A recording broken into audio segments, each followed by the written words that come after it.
Okay, hi guys, I'm back. It is 2:19, and there's going to be a break in the video there.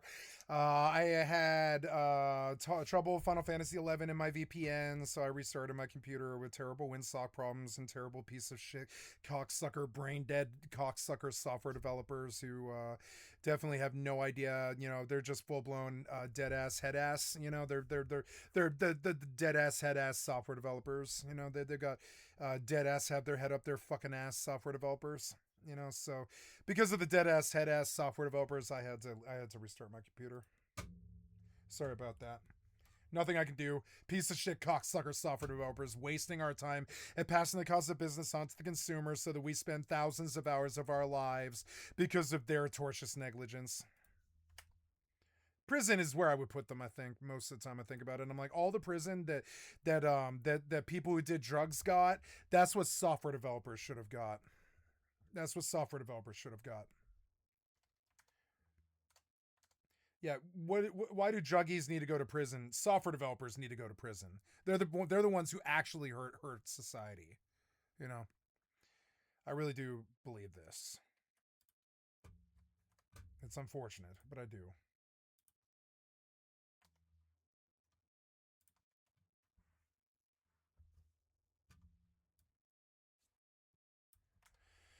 Okay, gonna queue up some stuff. D4VD. Da, da, da. Yes, they're actually doing it. New shift codes. Trump's Antifa terror move is insane. New world into throne. Ugh, throne of liberty. Ugh. Look how bad Throne of Liberty actually looks. Ugh.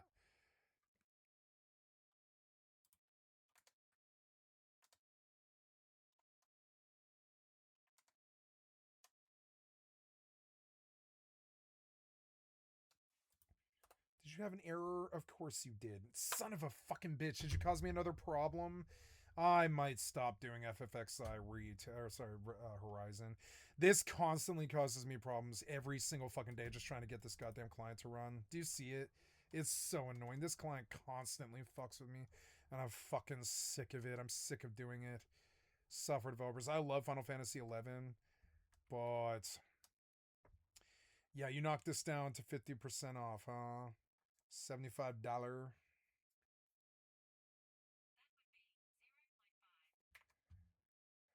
Offer ends in a week. I want this. I want the updated, patched version. I already bought this, but I want it again.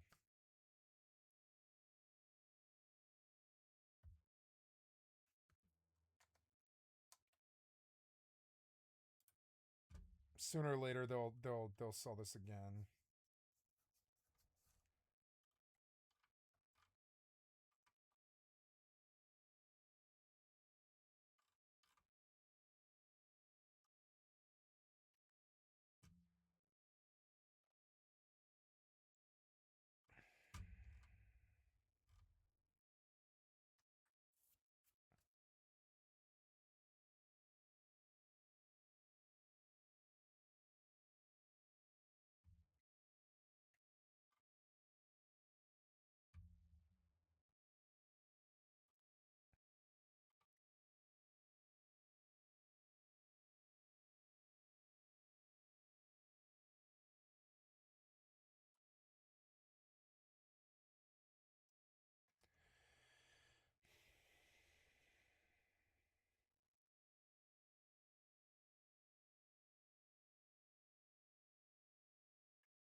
X4 is special, and I want it.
2025. That's a September 17th, 2025. It's 12:22 p.m.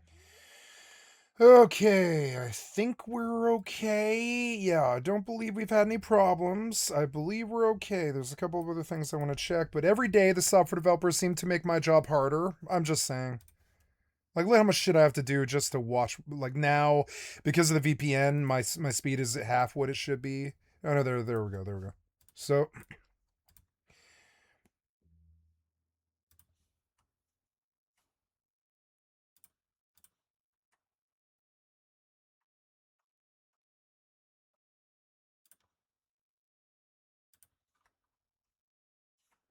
okay, so um, there we go. Then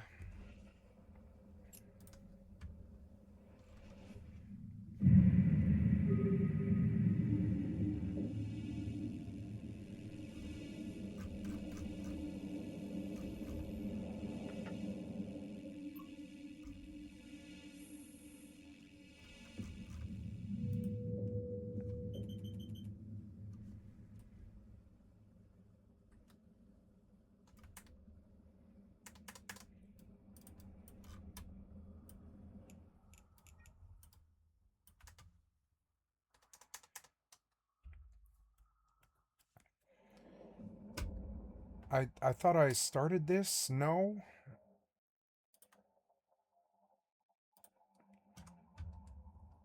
I guess not.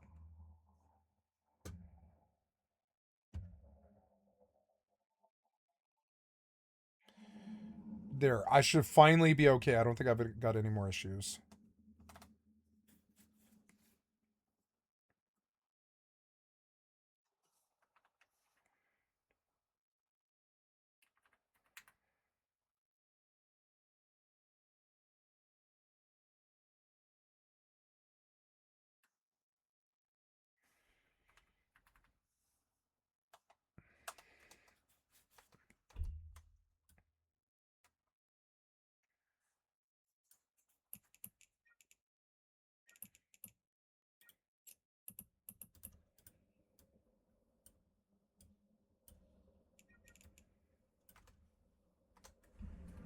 Oh, good, I'm in. Yay. Looks different for some reason. Don't know why. Frames seem better.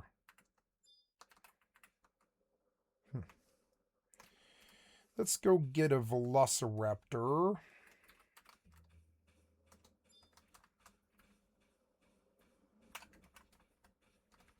Did you aggro? Yeah, you did. Oh, Diaga 2. Die, Alchemist. Oh. Yeah, that's no good.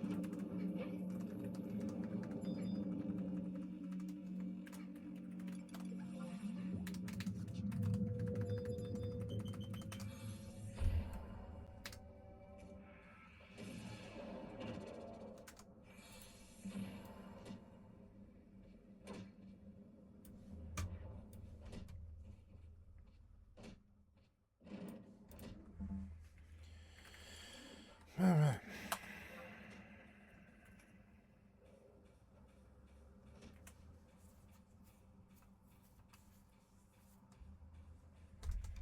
The Eve seems like it's kind of loud.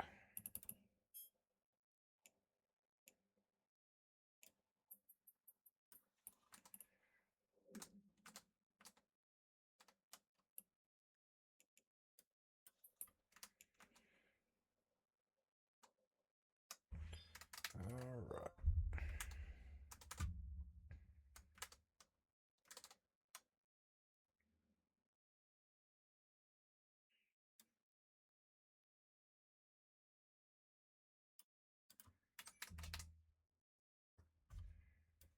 I don't know. It's not really natural right there.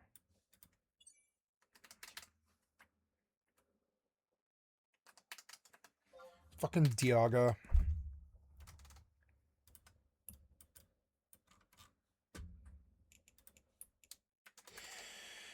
All right. Yeah, they are trying to sell me this game for cheap, and I do want like a patched working copy of X4, but I mean, I don't know. Oh, Regen 3. I should go sell Regen 3 because I keep losing money over that, but that's all right.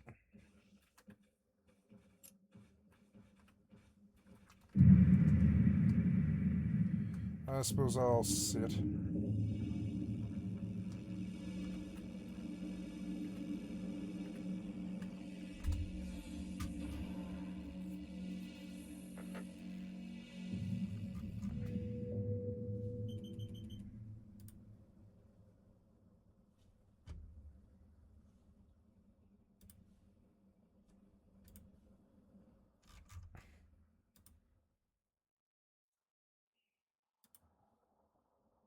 But I don't have anything in my cart. I hate this store.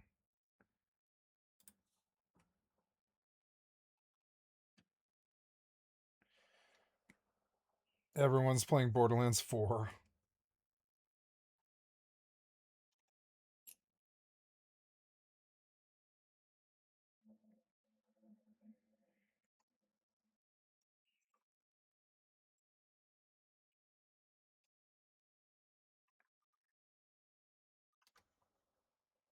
Bobblehead hunting.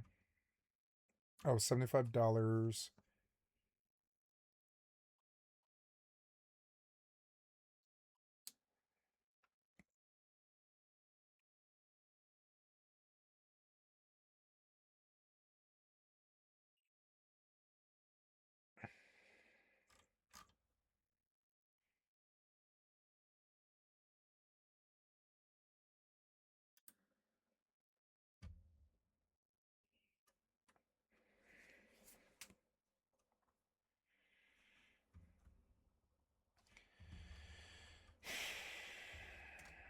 Oh, good. Okay, we are full healed.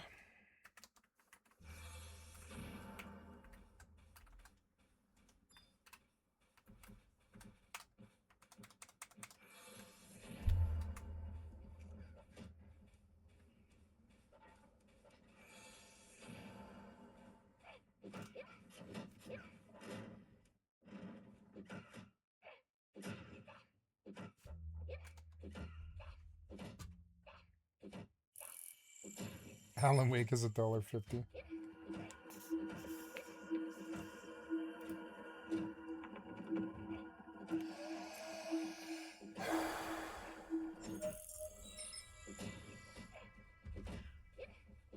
Everspace is.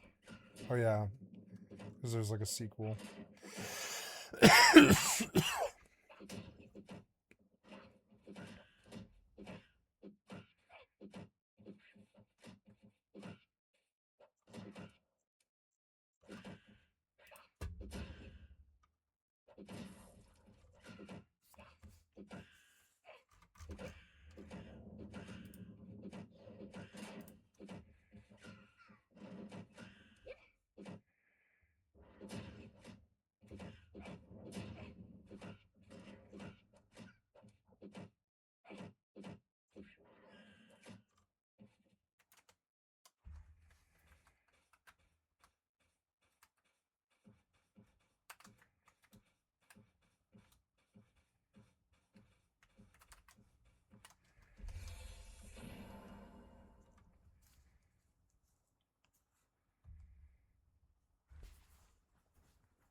Everspace 2 is $15. Atom RPG. Wait, Atom RPG is $3.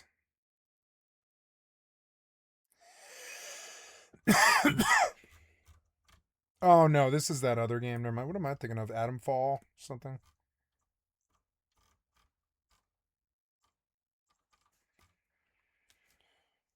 Can we sort again?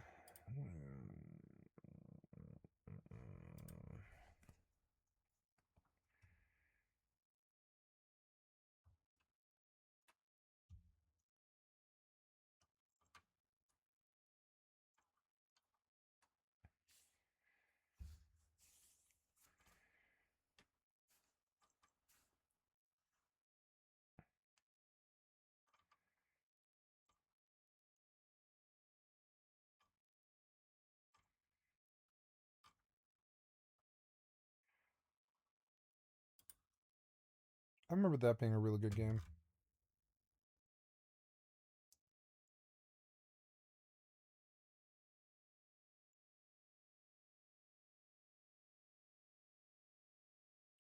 Oh yeah, challenging puzzles. I forgot about that. Yeah, no.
Secret Kiss is sweet and tender.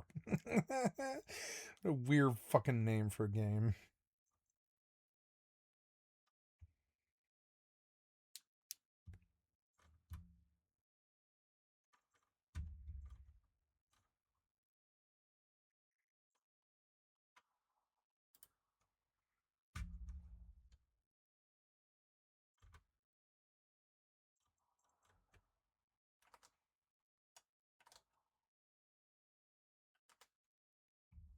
Hmm.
About works and what you can get out of it and the sort of gameplay loop around it all.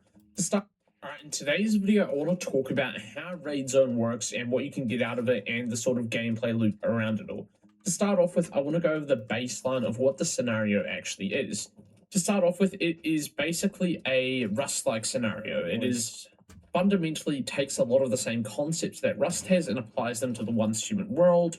And it is, in that sense, a full loot open world PvP scenario that has a weekly wipe. That's right, weekly wipe, to create it, make it refreshing, and to have, I guess, more players constantly re-entering the gameplay loop. So, for example, if you get raided one week and you're incentivized, or you no longer want to play that week, you can give it another go next week when everyone starts again. And in that sense, I think it is perfect pacing to make it a week long, so people stick around for like another scenario or give it another shot the next week, meaning the scenario doesn't really ever become dead in that sense. The concern would be signups being dead, but I don't think that'll be the case because I think this scenario nails actual PvP. And what I mean by that is, in this Rust-like scenario, if you've never played Rust before, this restructures PvP entirely in Once Human. If you've played Once Human PvP before, you would know it was broken, unbalanced, not really incentivized, and sort of didn't make sense. You had broken weapons like the Critical Pulse, Jaws, Bingo at one point, and it all just sort of created this very unfun system in Once Human PvP. This scenario aims to restructure, re-incentivize, and effectively redesign the entire concept of PvP in this game. So again, it's called Raid Zone. It is a game mode, not necessarily a scenario. So it's important to mention that the way this works, much like Rust, is you spawn in the open world. And I want to quickly mention that the whole map is full loot open world PvP. There is 0 safe zones in this map. It is full PvP. Now, these vending machines are vendors that you can buy stuff from with a currency that you earn in the scenario. But they are not safe zones, so people will be sitting around these, maybe even build bases near them. They can give you good stuff with that currency you earn in the scenario. So, again, full loot PvP, you will randomly spawn somewhere on the map, somewhere random. Could be over here, could be over here, could be up here, wherever.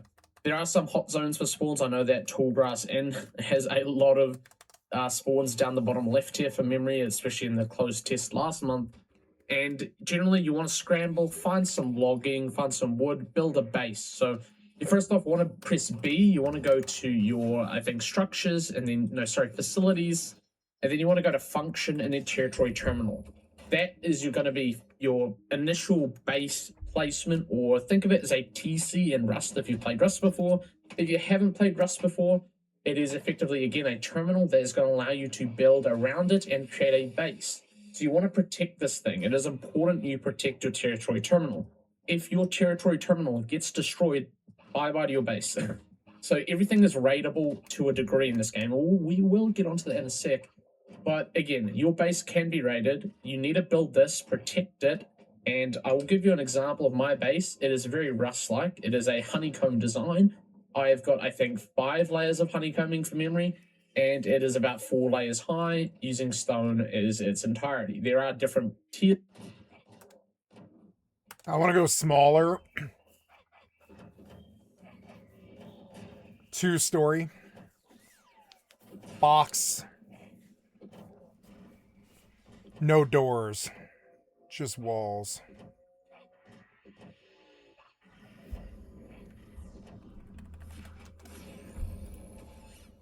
Here's a material that you will get. But I quickly want to bring and ping pong us back to the way PvP is actually redesigned in this scenario. There is no keywords in this scenario. If you're familiar with other scenarios, you had mods and blueprints that did all these crazy things like momentum up and all of that sort of stuff that had these crazy effects. That doesn't exist here. You can't bring in your your mods from other scenarios. They still exist on your character, as you can see, but they're just grayed out. Same with your blueprints. They aren't shown, but you still have them. You just can't use them here. You also can't inherit anything from Eternal Land, so it's, I guess, more equal. It's an equal competitive playing field for PvP, which is amazing. There's no gear differential in this mode. It is a raw skill scenario. And what I mean by it being a raw skill scenario is weapons and gear in this game are quite literally just stats. Damage 10, fire rate 800, weak spot damage 75%. That's it. That is the entire concept of gunplay in this is bullet damage and weak spot damage. Weak spot is headshots. So it's headshot damage, normal damage, fire rate, magazines, stability, really basic stats, as you can see on the right side here. It is fundamentally a basic gunplay scenario, and I like that. It removes that unbalanced portion we had beforehand in PvP. So, in the way the blueprints work in this scenario, is you will unlock them in Mimetics. Mimetics is also completely redesigned specifically for this raid zone scenario, or raid zone game mode, rather. In this Mimetics tab, you will have 4 different sections, and they will all have different things you will want to unlock with something called memory chips. Memory chips are a common currency that you will find all over Nalcott in Raid Zone. They'll be in POIs, they'll be in abundance in rarer POIs that have these like higher tier markings. So you want to look out for these bigger POIs to get more of them. They're also spread out in storage boxes all over the map on roads and everything. And for example, I think I store them in here. No, they're in one of these boxes. Let me just quickly find it here. My base is very disorganized because I got so much shit. I've raided a few bases and killed like 20 players. So yeah, I have 1,000, almost 1,200 memory chips here, right? These drop on death, just like everything else. If I die with these in the open world, they will drop and someone else can loot them. This currency is going to be essential for building things and getting mimetics, most importantly. And the way mimetics are completely redesigned here is it's literally this simple. You get memory chips in the open world. It's a good mode, and I like this kid, and he taught me a lot about this. Let's see what other people said.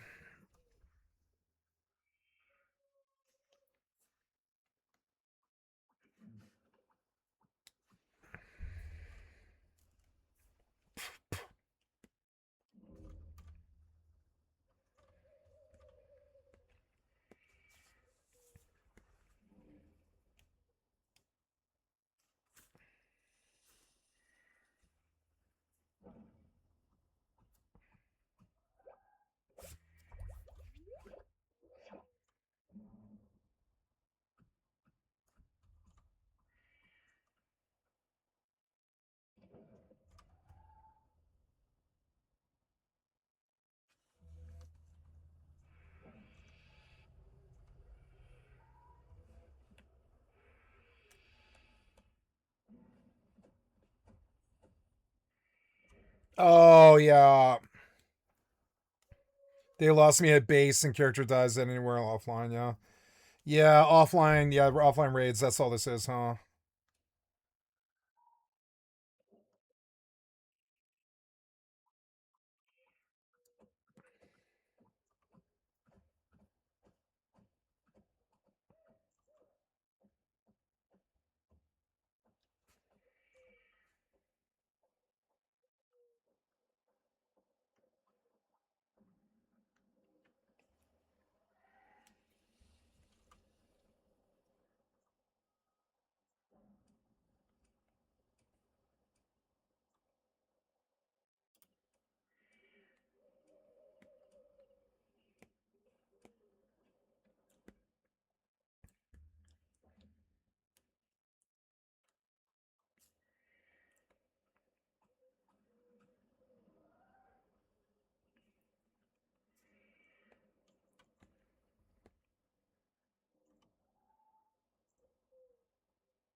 There's a 12-hour window where you can raid.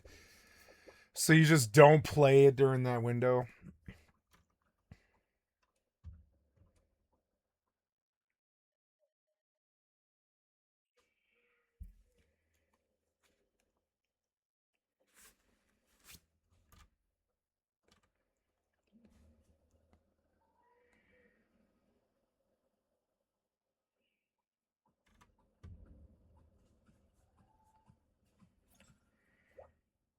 For now, the experience has been looting offline people with some C4 and then getting offline raided and so on. Not much PvP or skill is in this mode.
It's toxic. It's a toxic mode, unfortunately. I wish they would do raid protection for when you're offline. I would play it then. And I imagine I can probably play that 12-hour window where it's like you're sleeping from like noon till noon or something. I wonder. No, I don't want the paranoia. I know I don't want the paranoia of a Rust anymore. I'm getting over free for all PvP. I've got that piece of paper right in front of me. It says internalize. The most terrible toxic addition I've ever had is FFA PvP. It's hurt me and my family. It must stop. And if I go to Once Human, I know what'll happen. Some shithead will show up and harass me. I know what'll happen. And it's already happened in normal Manibus. You know, it's already happened in Manibus. You know that guy? He was like, you know, I found it very awesome that you didn't yell at me. And I was like, yeah, because I'm busy. And he was like, I respect that. I'm sorry, brother. And I was like, no problem. I see that you're not a bad person. That guy kind of fucked my mind a bit. He showed up, blew through my base, didn't get anything, didn't take anything, left, came back over and over and over again, killed me over and over again. He was like, you didn't say anything, and I actually kind of respect that. And I was like, yeah, man, because what can I say? I'm from Rust, where that shit is fucking usual. It's fucking boring, stupid, and I'm alt tabbed to some other screen. I don't care what you do. And he was like, that's the correct attitude to have. And I was like, I know it is. And he was like, I like you. And I was like, cool, great, you know. He told me that. He was like, I like you. I don't usually like the people that I kill, but I liked you. And I was like, cool, all right, well, congratulations. If you like something I say, give me a like, sub, or follow. But he was also toxic. I didn't want to be his friend. He was toxic as hell. The way he played was toxic. You could tell he was only playing Rust and Once Human. And he was toxic as hell. And it was just weird. But he stuck out because he was also like, you know, I killed you like 20 times and you didn't say shit or do shit or yell at me or anything like this. And he's like, you'd be surprised the nastiness that I get from people. And I was like, yeah, I know. I'm not putting you through that. I'm not toxic. I'm not going to do anything. I'm going to say anything. You didn't take anything from me. So I didn't, like, the minute that they take something from you, like waste your time or take your time from you, then you start to get angry. But I mean, like, if they're not taking anything from you, if they're just killing you, who the fuck cares? It's like I rolled on Manibus. It's PvP on a PvP server. That's also something I said in the chat. And he was like, I agree. It's PvP on a PvP server. If you didn't want it, don't come to Manibus. And I was like, yep. That's how I feel too. That's how WoW felt. Rogues, for like 10 years, rogues would just kill you. You couldn't do anything. They would just, you know, they wait until you were 35% health or 40% health on some bad pull or something like that. And then, now why am I doing that? Don't do that. No! Oh, I didn't mean to waste it. I didn't mean to waste that. Oh, I killed him quick though. Maybe I should produce a bunch of those. Oh yeah, I was gonna take a look at the fuel situation. Okay, wow, I had this Velociraptor a long time. Let's go back out. Kill this rabbit. The rabbit and the goblin are pretty good. Maybe I'll get closer to 40k. Definitely get conquest points. I want to buy that federal Akaton. I could probably just buy it with Gil, honestly.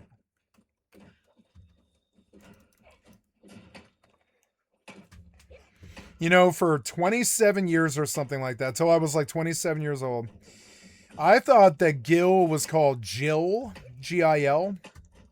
And I've always thought of it as a soft G, like Jill. And I was like, oh, if you got the Jill. And people are like, Jill? What the fuck are you talking about, Jill? And I was like, you know, like Final Fantasy money. And they're like, no, Gil, like G-I-L, it's Gil. And I was like, oh, yeah, you're actually right, huh? And it's like, they are right. It is Gil. Yeah. But like, man, for 27 years, I thought of it as Jill for some reason. I was like, Jill. It was a soft G to me. Because I never did hear somebody say the word. So in my head, I always read it as Jill, as soft G. But no, it is a hard G.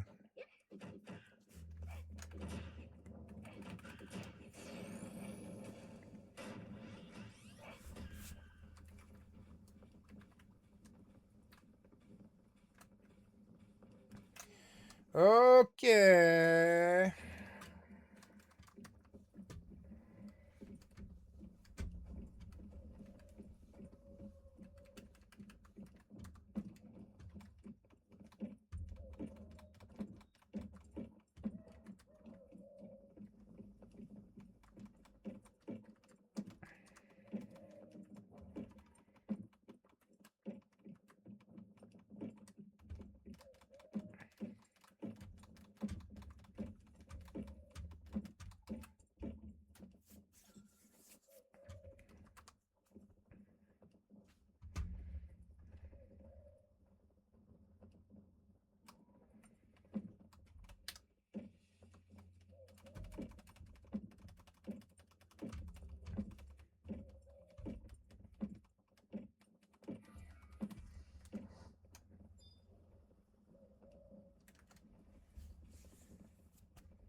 I have 250 water, so I should probably drink them.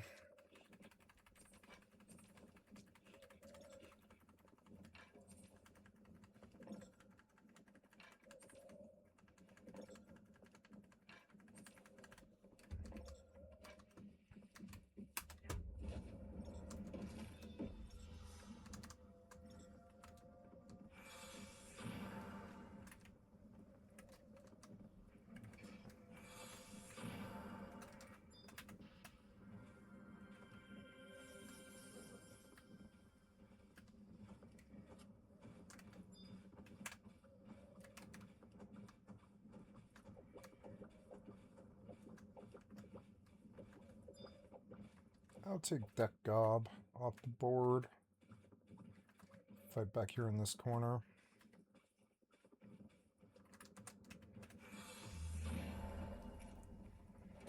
Feel like my HDR is off or something. I don't know.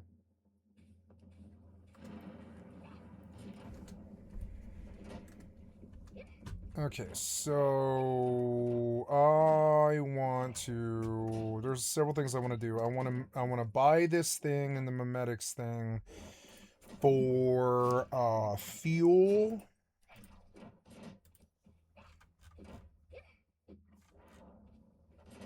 Oh yeah, four-wheelers and stuff, huh?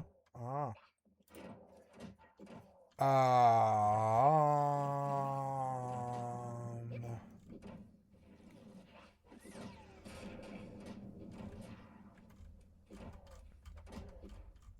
I'm trying to get. I suppose water storage would be good, but it is a little expensive. But I mean, I do need this, so I'm gonna buy it. Then, oh yeah, Tales of the Past. Yeah, I should probably buy that too, but it's expensive. But yeah, that's alright. I don't want to do planting.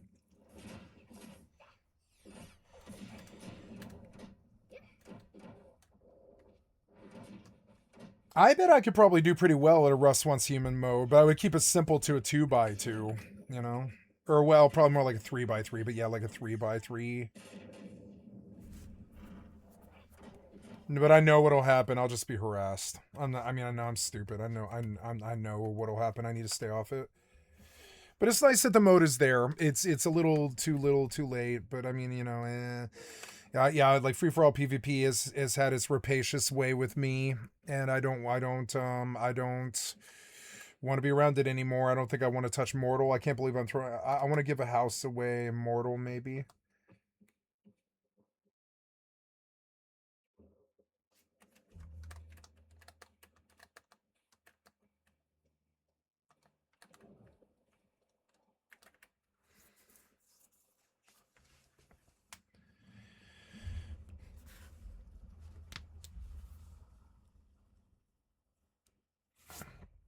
Uh-oh, there's a goblin mercenary.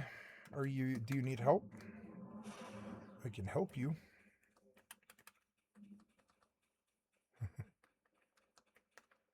Do you need help? I don't know. You kind of look like you need help.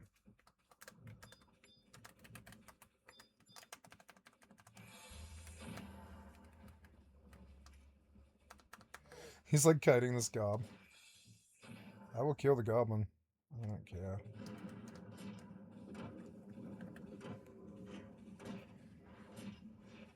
Incoming emote. Incoming tell.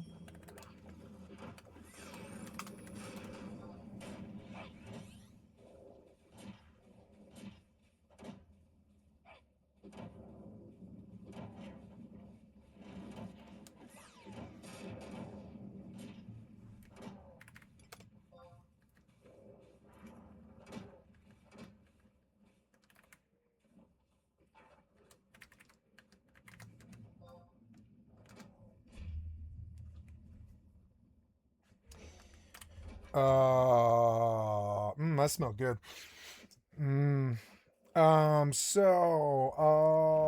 Adrenaline shot. I'm in here trying to make a tier 3 shotgun. Yeah, tier 3 shotgun. Tier 3 shotgun.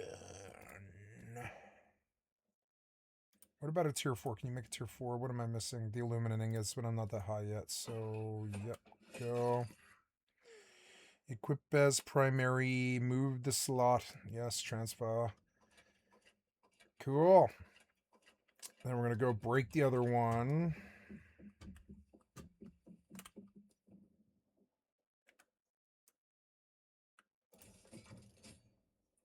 It's cool that Once Human has the mode, because it's just another reason people should play, you know? People should play this game. It's a good game.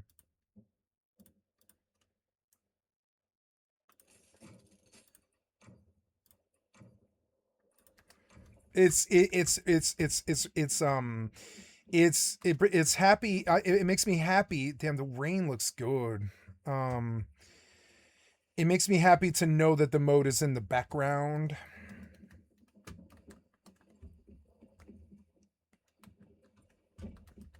Oh, I don't have sanity problems. I'm just gonna sleep. Oops, no, I want to sleep. No. Exit.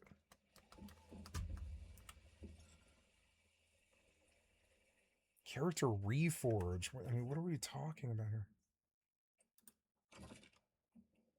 550, 274.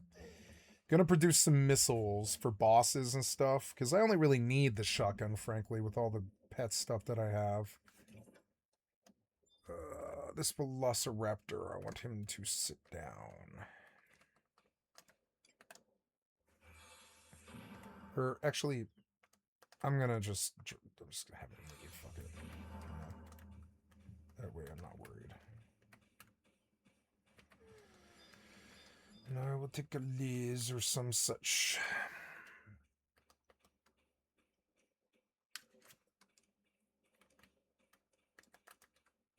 Or like a crab. I could just stick a crab on something. Beach bunnies. Crabs are 64. So are the rabbits. The Liz is 64. They're like all 64 for some reason. Everything here is 64, which I don't think that's really how the main game is. That rabbit's 65. 62. Yeah, why don't I go get a good mob?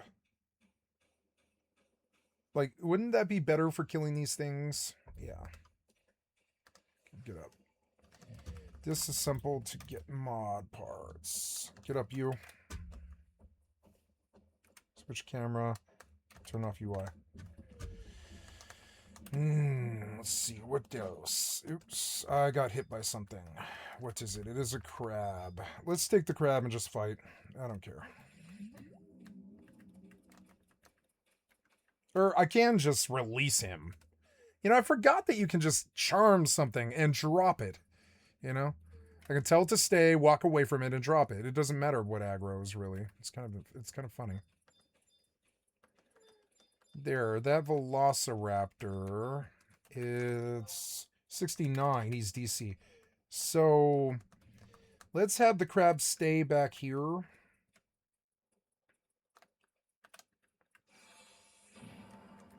Yeah.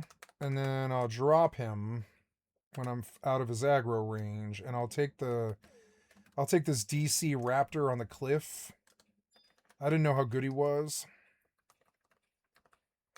Yeah, so then you leave.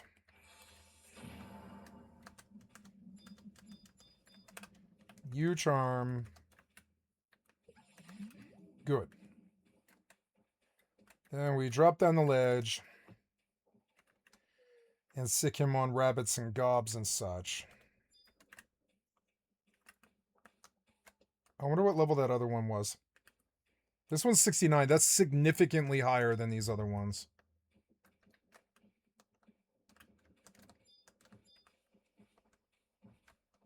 So let's see what he can do to these things. Have him kill the single rabbit over here, I guess. Oh, I don't know. He looks like he might link. I don't care if it links.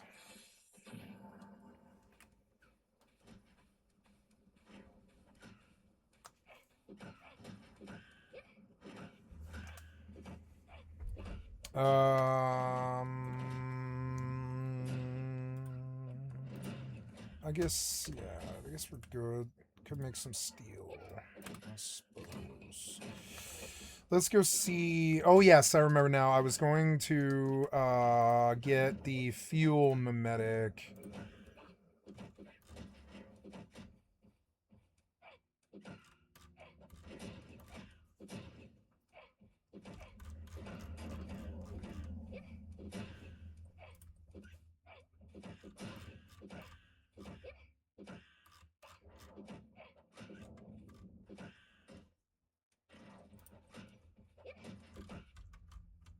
I need the thing that makes fuel. Fuel synthesis or whatever. Oh, I have a specialization. Oh, I do. Use hot rock ore and other materials. Combo turn electric parts into the combo chipset using a supplies workbench. Large number of energy links. Combo chipset. Cold crystal ore refinery. You can install it on ice surface or water surface to break the ice and gather the resources below. Cold crystal ore. Automatically attracts nearby deviants. Improved formula dummy. Dummy, fear, and terror. Wait, I can just get them off me? Artillery marshal. That's a building thing?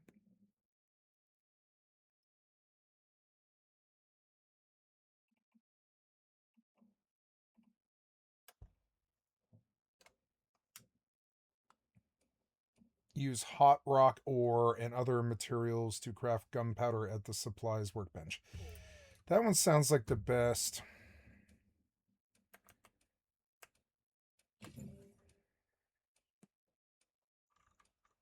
Out of this, wow, there's like a bunch more. That's cool.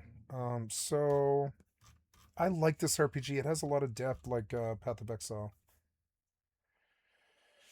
Looking for fuel refinery, which I guess I already bought. Small refinery facility, but I'll need copper and standard parts. Standard parts. I don't have standard parts. Get standard parts. I think I heard that you can get standard parts at Wild Dog. And I think I want to go down there. Harborside, Myers Market. We could go to that. Just teleport to Myers Market, I guess. Am I full? Yeah, I'm full. I'm going to drop stuff, I think. Oh, it has a symbol. Cool. Wait, there's sulfur in here. Why is there sulfur in here? Oh, because I'm doing the wrong thing. Oh, cool. It has like a symbol on it. Nice.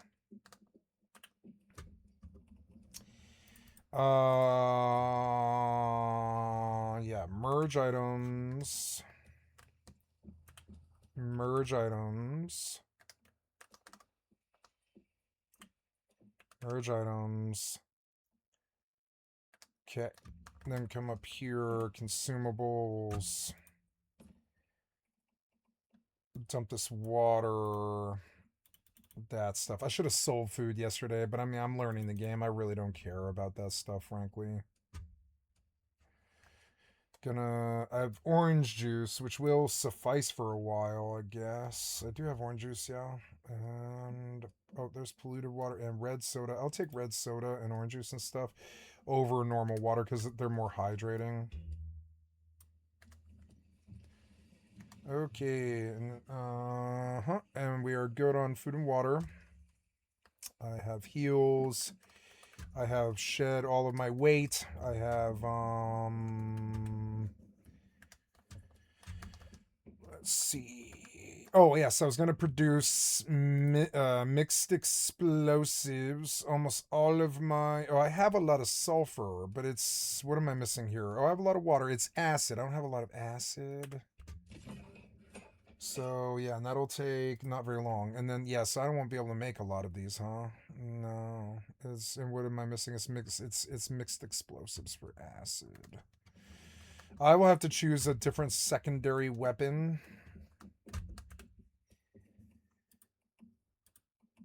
I don't know. The fire rate on the... sorry, the damage on this thing is pretty good. 184 times 6. 114. 150.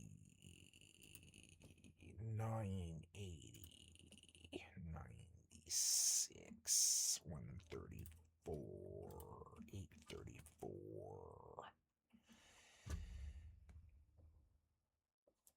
The bow does hit. It does hit. 466.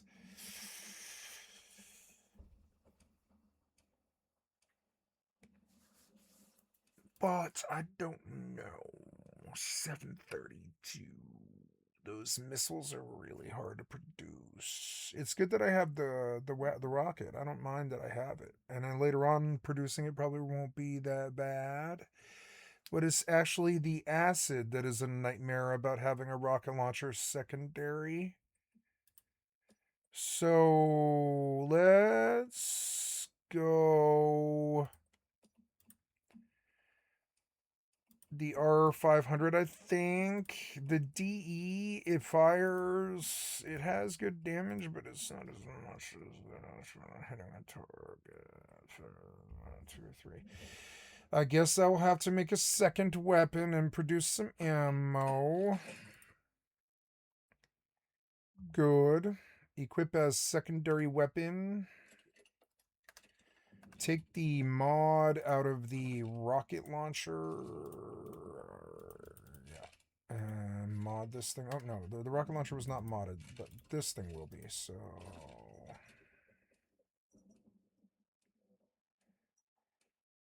Shrapnel damage. Damage against elite enemies. 3% of it requires higher tiers to activate. Okay, so recover mark. When defeating marked enemies. Marked enemies.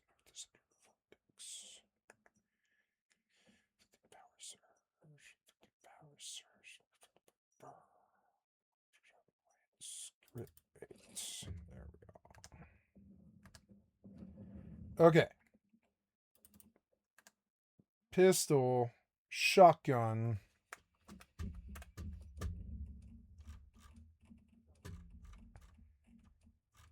I want to spend some pneumatics on improving my ammo, I think. Better ammo, yeah. Ammunition 2. Yeah. Steel pistol bullets and such. And then advanced ammunition, which is steel pistol AP, which is even better. Then we will make steel pistol AP ammo, which we can do because I have a lot of Stardust Source. That's 1,000 rounds for the pistol is probably enough, yeah, frankly. And steel AP for the shotgun, 624 should be enough for now, yep. And we have some nice ammo producing. I'm going to scrap all the ammo that I've currently got.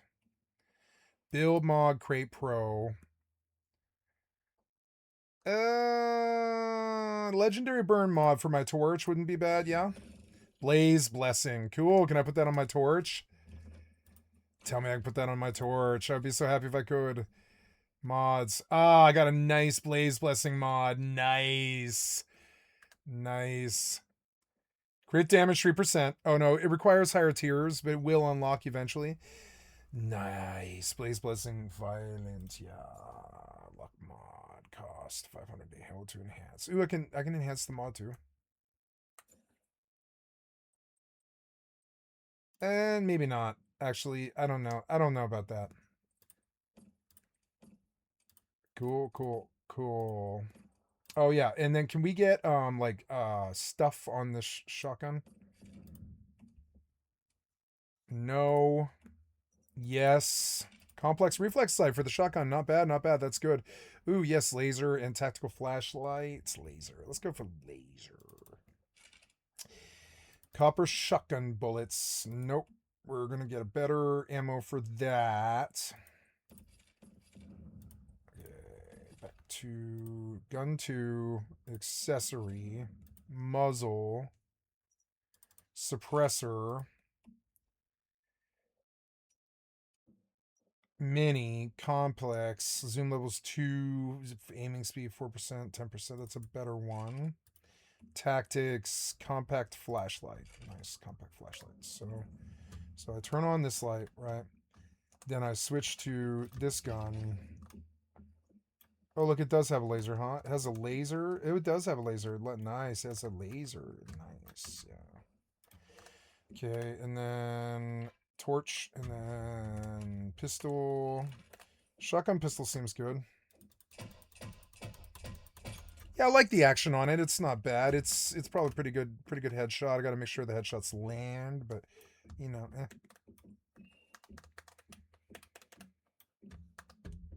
I have ammo producing.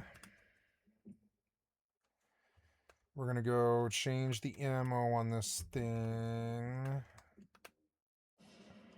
Steel pistol AP. Switch. Steel shotgun AP. I love that sound. Okay.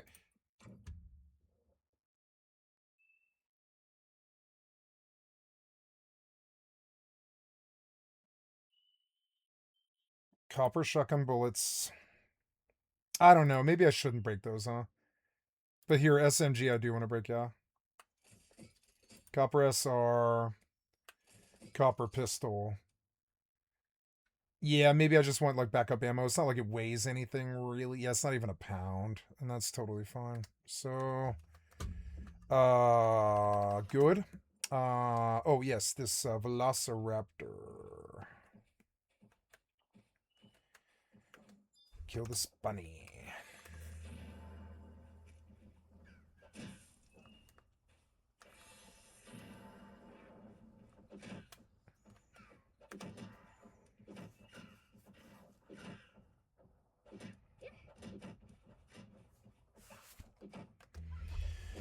Okay, so then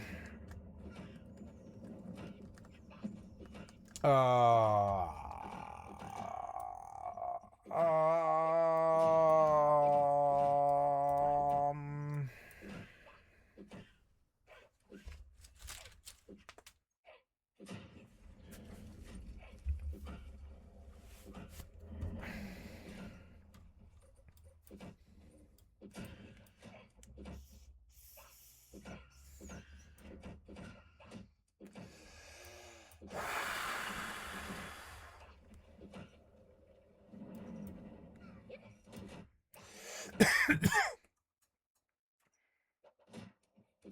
No, I don't need spare parts. I don't need to go out of my way or anything like that. I don't need to go down there, no.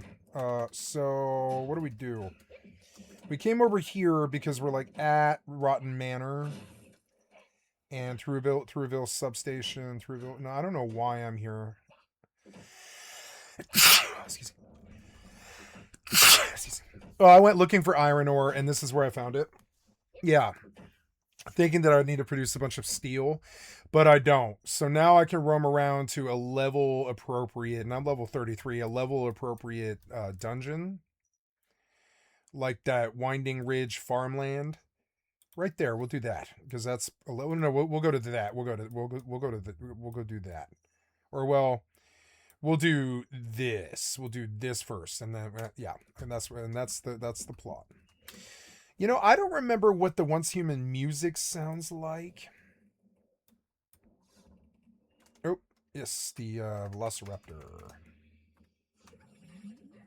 Good timing. Let's go sit down. Yeah, he killed the bunny right quick.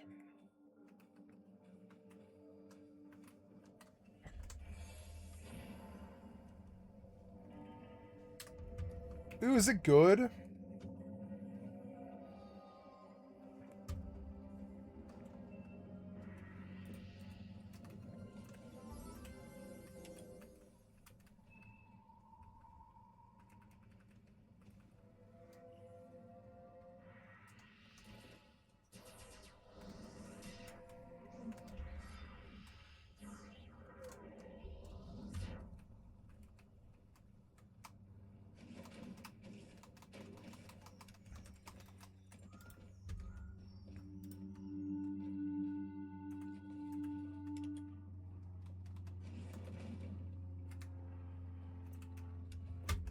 Yeah, they could fix the bike a little bit. Oh, the bike's a two-seater? I didn't know that. Cool.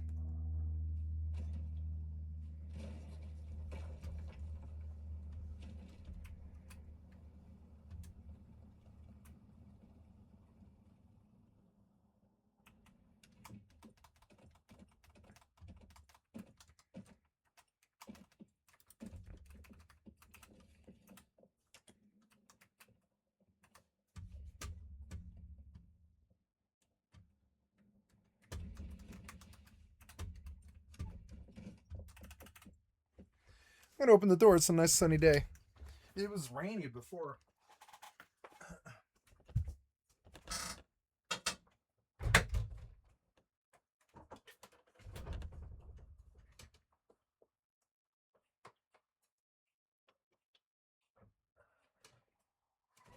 I think I will burn some incense.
Okay.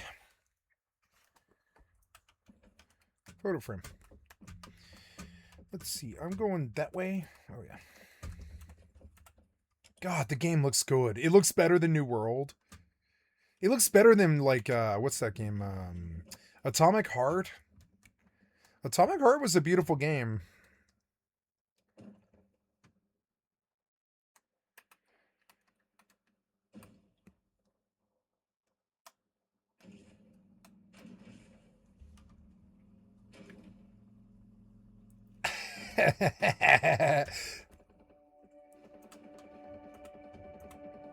I hear a machine gun.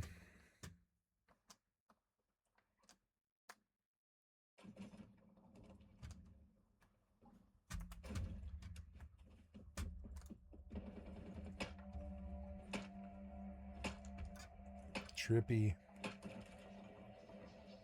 Trippy. That's cool. See, the game visually is actually really awesome.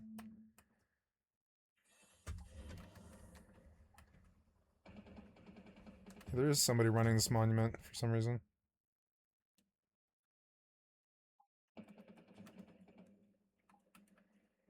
I love humans shooting guns. You can always tell human. Humans don't have normal timing, they have human timing.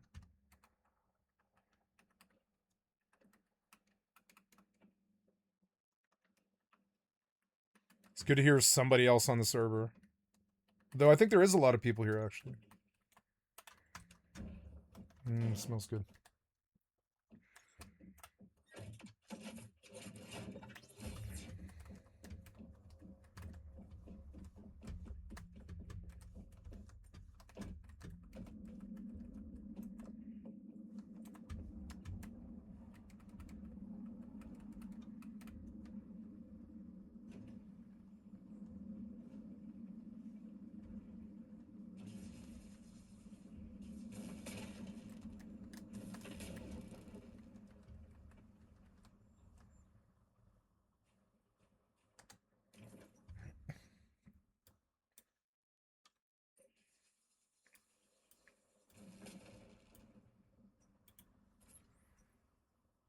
Yeah, and then we're going to a smaller one, probably on the outside.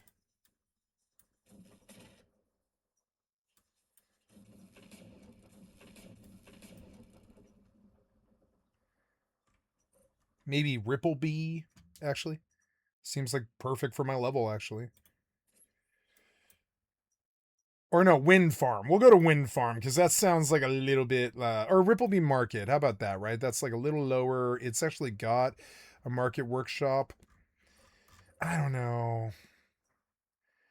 Wind Farm is slower. Yeah, probably a little bit less challenging. Probably go to Wind Farm is what we'll do. But I want to go to that teleportation tower first.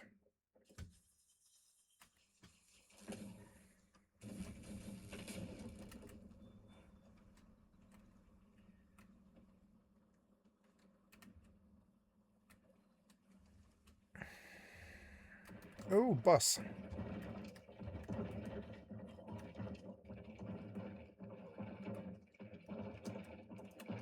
Ugh.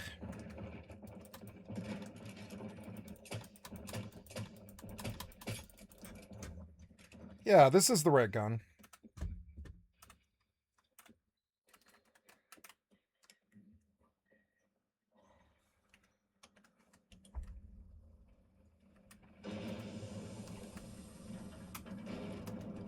Yay, chest. Okay, can we get up on top of the bus or whatever? Is that possible? I want to get up on top of it. That would be cool. If I could double jump, yeah.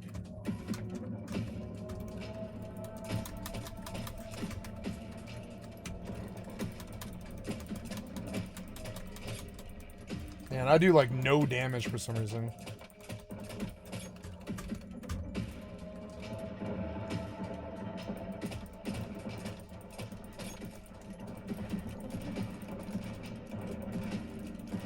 That felt good. That like those guys are actually like probably could have killed me.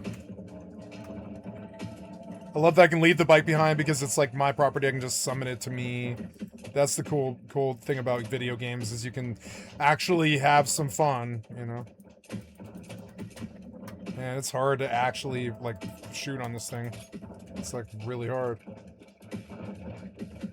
It's cool to ride on the bus. I never thought about this. Look, the gear crate respawned, I guess. I'll come back tomorrow, okay. Is it gonna dump me out? No, it's gonna like fall out. Oh. Yeah, that's probably not too good. Are they coming? No, there's probably more.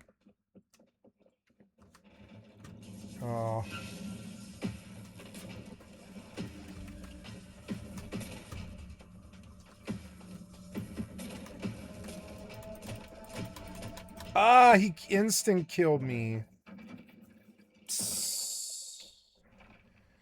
I think I'll just... Well, no, I don't want to leave loot here. I just want to teleport.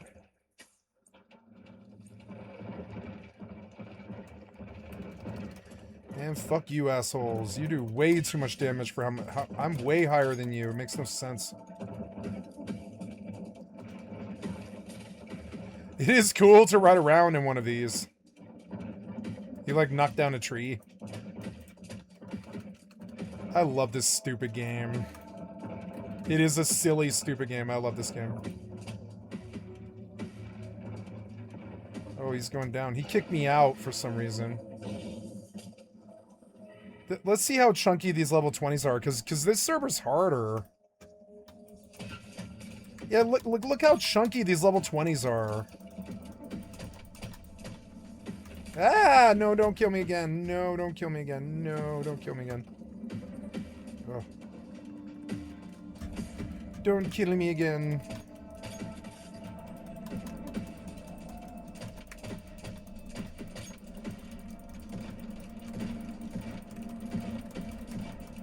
Fight, bitches. Go.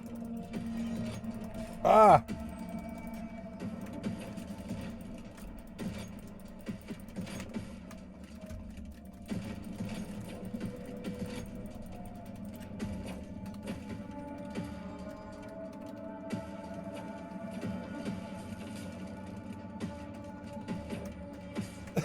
Watching the bear jump is awesome. Okay, put it away.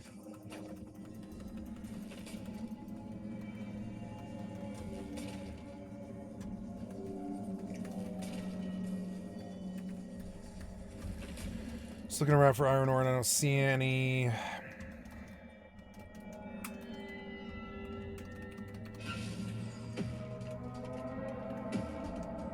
Something aggro?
Man, the music's weird.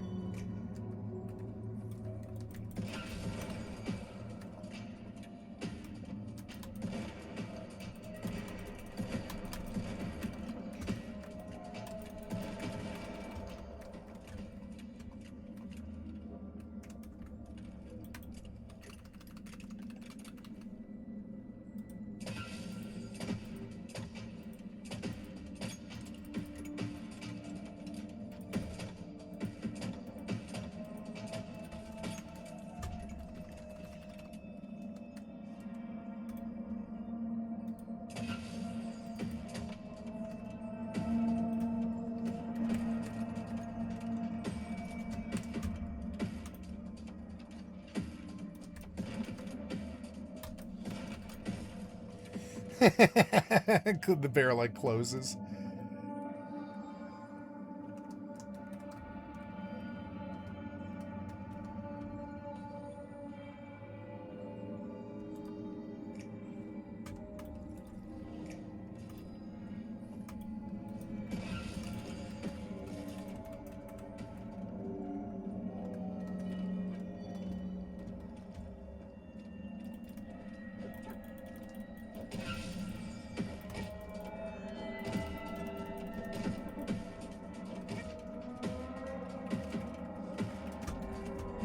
You can't call the bear if you're point blank for some reason. And I don't know why.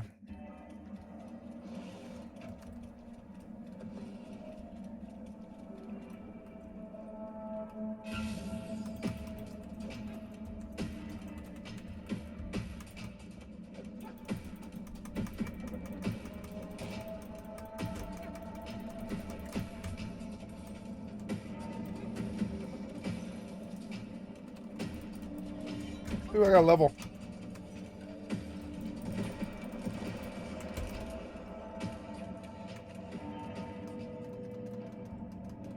That's good, because I've been spending points.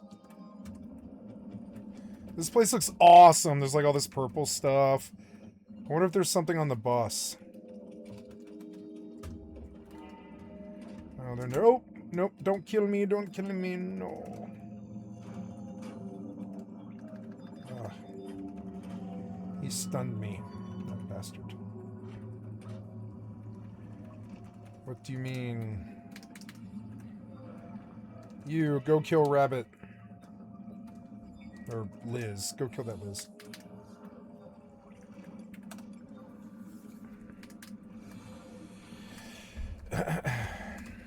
Oops, I wasted my samurai.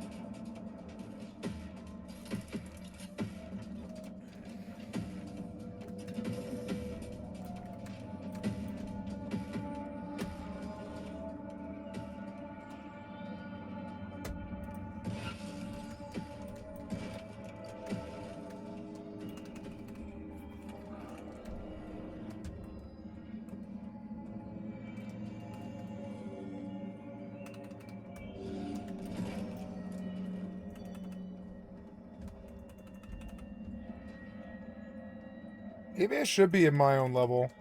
And just let them be chunky. Probably pays the best XP, really. Rippleby. Yeah, let's get out of here, huh? But I did the Rift Anchor or whatever, so that's good.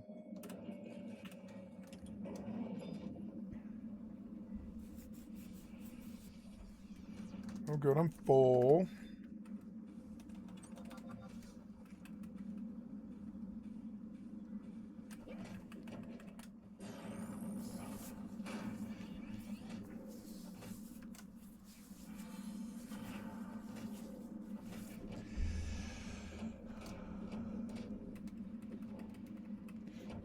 Once is my new game. I'm gonna pay for it coming up on the 1st. I'm gonna sub to it, get a monthly.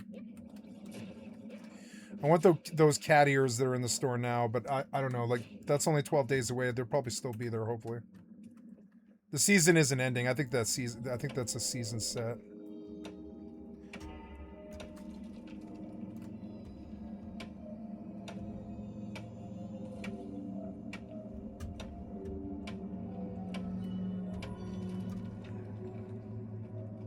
I wish you could see the help bar.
Oops.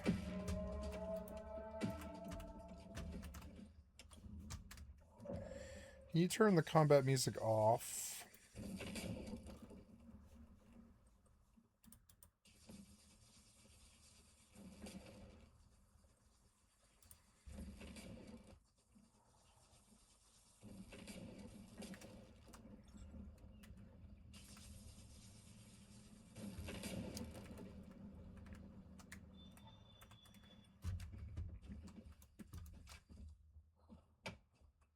I like Dreamweaver trees a lot. They remind me of New World.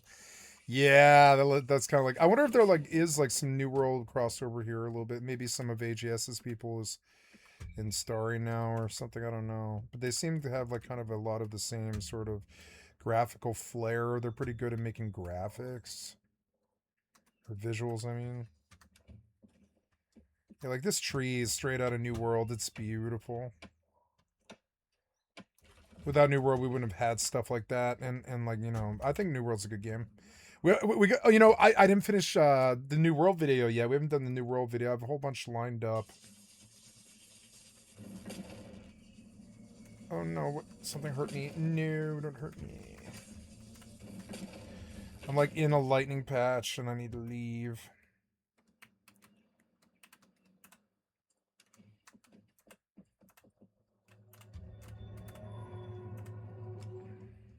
Oh, yep, okay.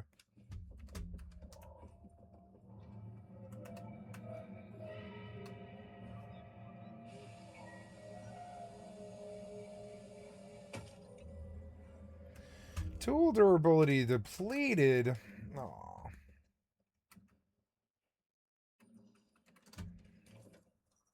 Oh, I need to turn left. Oops.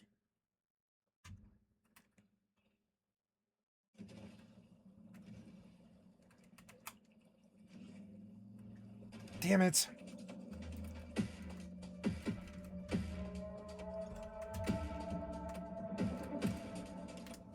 The music is good. I actually really like it, but it breaks the immersion for me. I'll turn it off. That's a lot of sulfur in one place, so I'm just gonna get all of it.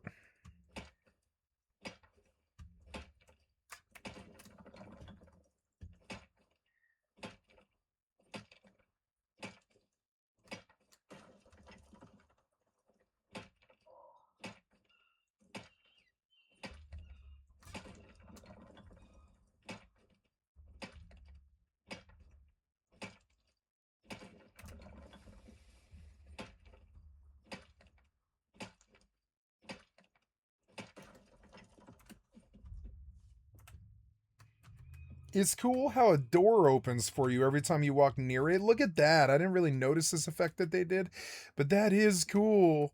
That's a cool effect. Look at that. That's so cool. Man, software is like pretty much like magic. It can do magical things.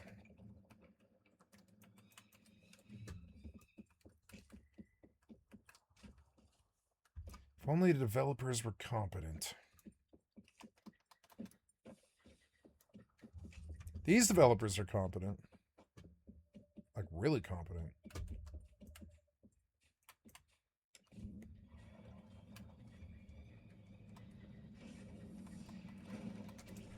Ooh, what was that sound? Ah, Velociraptor. Killed Liz. If he reneges, I'm gonna die.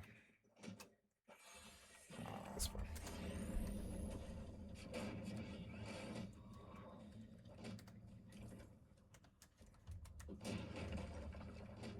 Beautiful. I like the water.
Okay, Velociraptor, sit.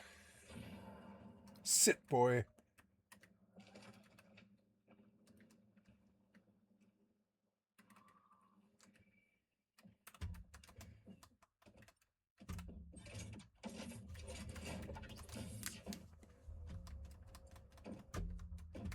Nice.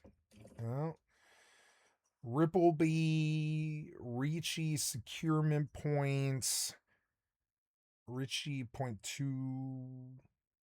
A Rift Anchor. There's an Omen. A Roxium, Eternal Dreamer. This is a hotbed of dungeons my level, starting with the inspection point, which is a high level 1. Let's go to that one. Can't build in the fog, so that might be kind of a factor, but I don't know. We'll see. Did I get it? I should have got that. Oh, whatever.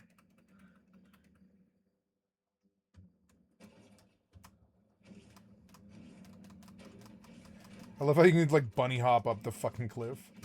Yeah.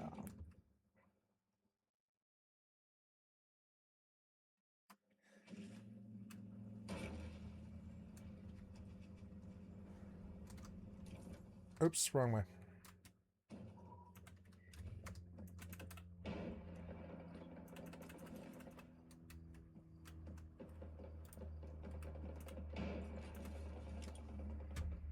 Are they shooting at me? They are, huh?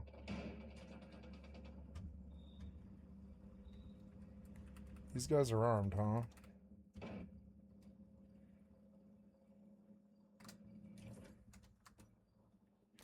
Ooh, beautiful. It is a dream zone, but it wasn't back here. Yes, there's like right there, huh? You have left the dream zone. Yeah, we want to be around farmable materials, preferably with some aluminum, which I don't really see here. But I mean, I do see just lots of trees and mats. Maybe I can... Ooh, there's a alarm clock thingy.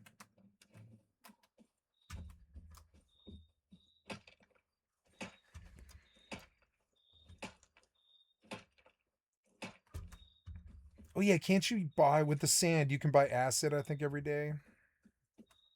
Forgot about that. I need to maybe go do that. There's so much to do in this game that you can't get around to all of it in a day, which I like. There's like enough content to do where like you can't really get around to all of it in a day. So this is... Now, is it tin? Yeah, that is aluminum. So there is aluminum here, and those trees are really good. Let's live on the edge of it, where I can pop these trees and hit aluminum. Yeah, like, can I park next to a couple of trees? Those trees right there? Yeah, because, like, this is enough tree to chop. It's enough trees. Yeah. So, let's camp here. Yeah. There's cars, there's trees for Stardust Source, there's sand. There's a sand thingy nearby that I just hit that's gone. Night falls. The game is serial, and like it actually really wants to be a survival game. It like actually wasn't joking about that. Coneflowers. There's coneflowers here, which is good. Yeah, I like this spot. So unhide the UI. We're gonna build. Yeah, that's okay. There's the limit. It's like right there. Get as close to those trees right there as we possibly can. And I will float down to them. Oh no, it let me go closer, huh? Maybe something about flat land. Oh, I thought you couldn't build in this stuff, no? Oh, I don't know. We'll just build like right here. Within the dream zone, within the dream zone. There. Cool. I used to think base placement was more important than it is, and it's not really that important. The travel's so easy that, you know, it doesn't really matter. Oh, we know that sound.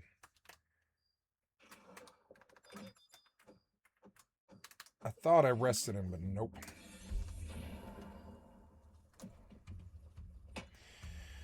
But we can get aluminum here, which is good, and that'll help me make tier 4 guns.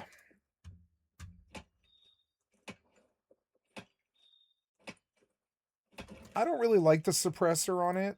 It makes it feel like it's less damage. Oops.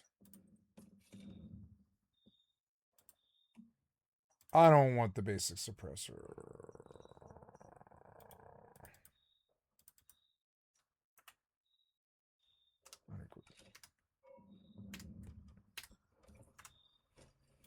Test the action now. Much better, because it's not very loud anyways. Yeah. I think these guys are as talented or more talented than Face Punch. Nice, 35. New Cradle Override. Nice. That's just makes me stronger. Let's go do it. Nice, I hit 35 so quick. I don't need to pay for this game, but I will for those cat ears. I will. Are you healing? Yeah, you're healing. Yeah, we got chainsaw, but what am I missing for that? It's electric drill, and oh yeah, it's like missing stuff like batteries and stuff. Battery. I think I have to buy battery. Alloy pickaxe, alloy. Excuse me, maybe alloy. It's okay. Tungsten ingot. I'm out of mimetics. Specialization. Got another node.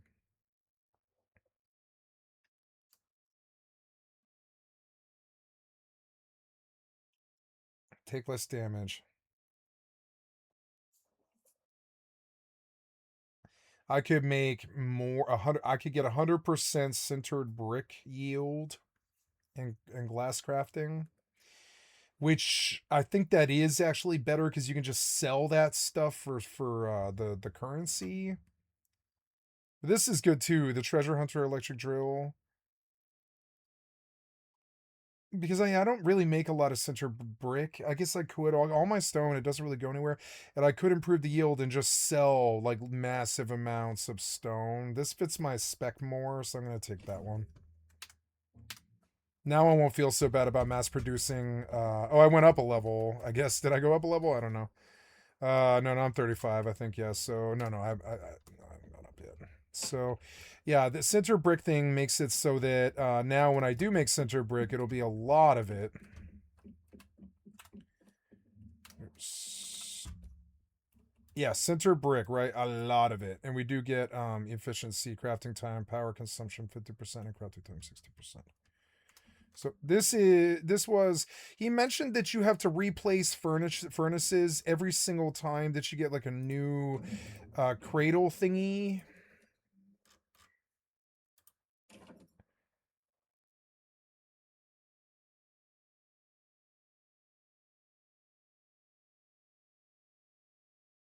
Related mimetics is electro refining, facility boost, furnace, right? Facility boost, furnace. But I don't think these facilities.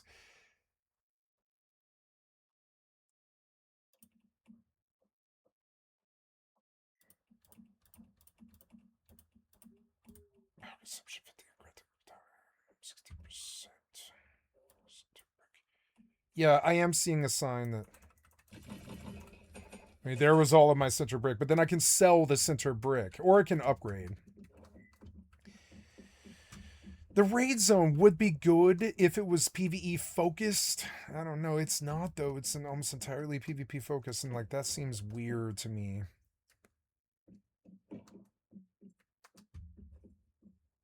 There's boars. If I shoot the boar, will it come to me? Maybe I should kill the boars.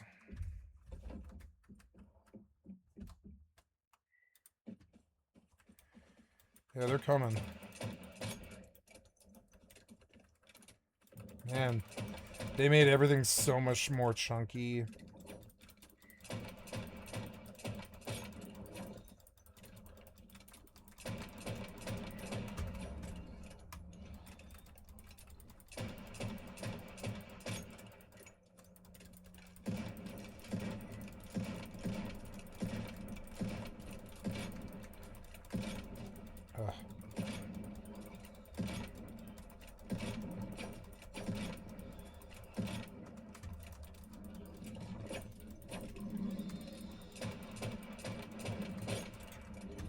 Server load is heavy because the server's full.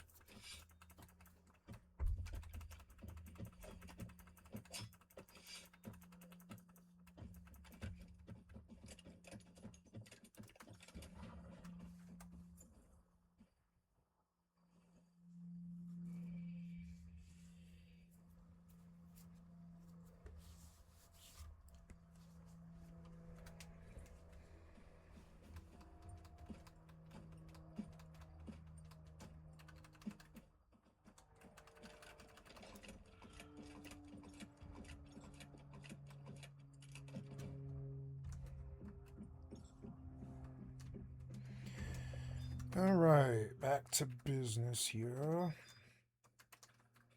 Kill rabbit. Which is as XP at 28,734.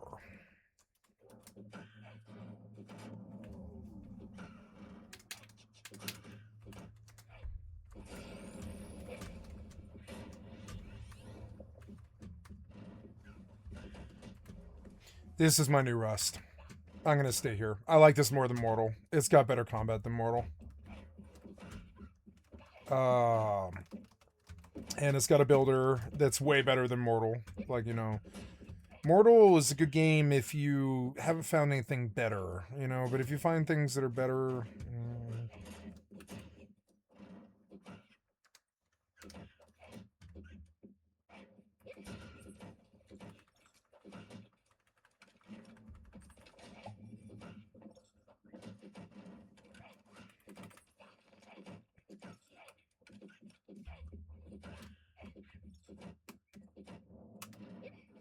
I want to see what the respawn on the pink trees is like. Should have got that ball. Oh well. Oh, I can probably make a new alloy pickaxe. And I probably will.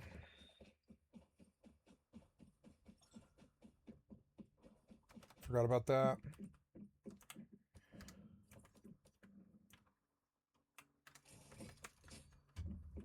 Standard parts 6, not bad. I needed those for a gun, I think. Claim all steel AP ammo. I wish to make what was it? I came up here to do something and I don't remember what because I got my mind blown by all the stuff that they do. Oh yeah, journey, huh? Scenario challenge. Claim all. Journey. Scenario challenge. Claim all, please. Merge and collect commissions. Smelt 70 ingots of any metal. I'm about to get that one. That'll be XP. Defeat 50 enemies in total, which is good to get that one too. So, I came over here because... I came over here because I was going to make some aluminum ingots with acid. And hopefully that's enough. I don't know if that's enough. We'll go see. Is that enough to make a...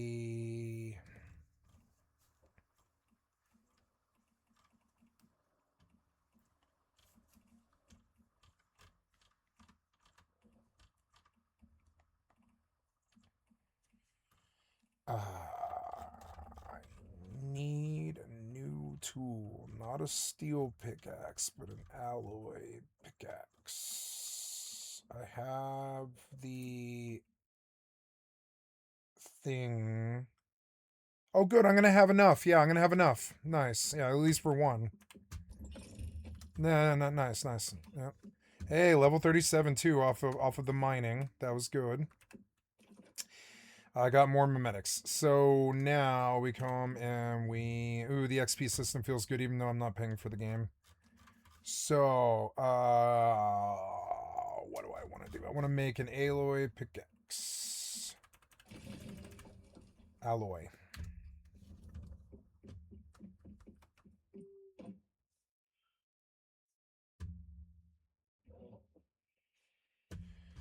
Okay, looking for pink tree. I'm gonna jump for ball.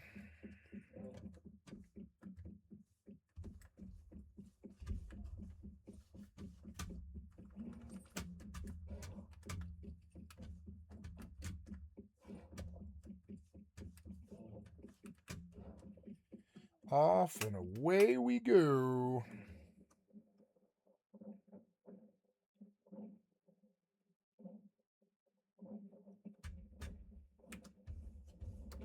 Iridium crystal.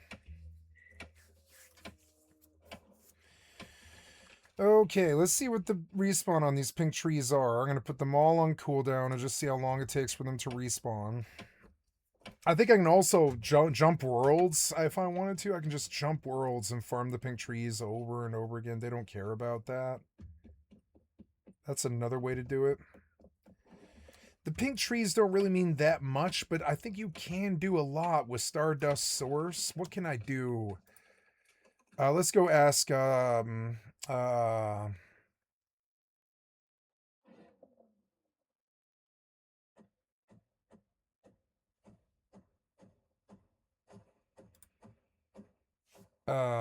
to pull ChatGPT, but it's not like on my thing anymore. ChatGPT.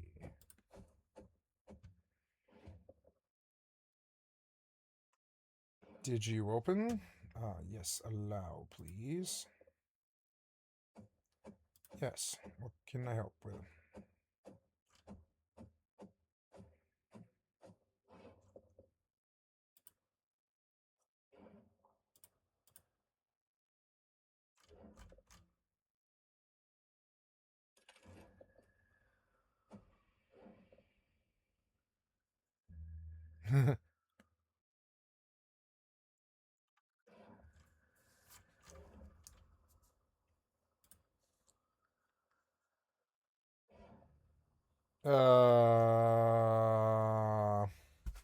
Fuck, I forgot the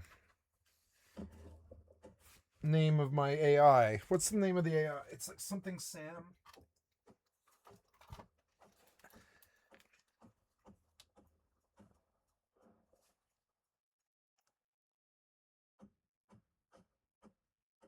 Alex Sam Taylor Casey. Alex Sam Taylor Casey. Alex Sam Taylor Casey.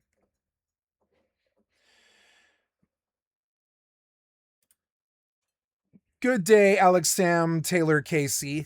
I am wondering if you can tell me in the game Once Human, what all can I buy with Stardust Source and what do I do with it? What's the best thing to use it for?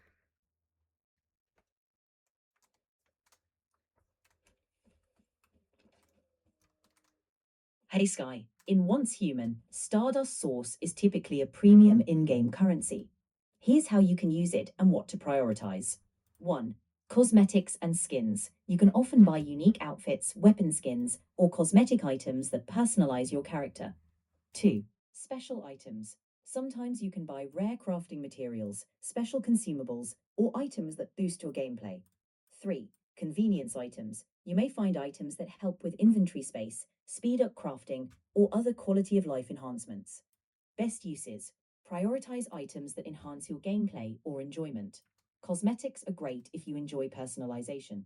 Special items can be a good investment if they're rare and enhance your progression.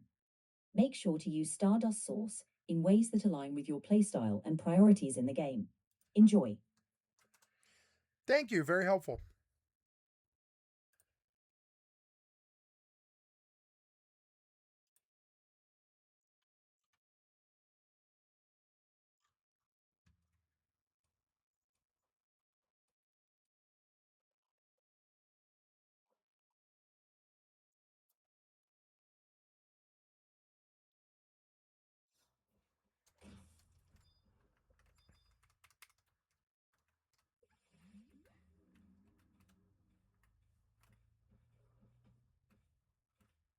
$200 damage on a single hit.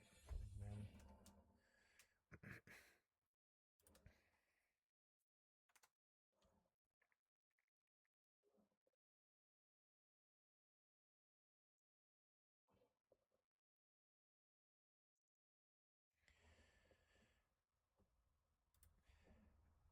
Okay, so in Once Human, where do I go to spend the Stardust Source? Is it an NPC in the towns?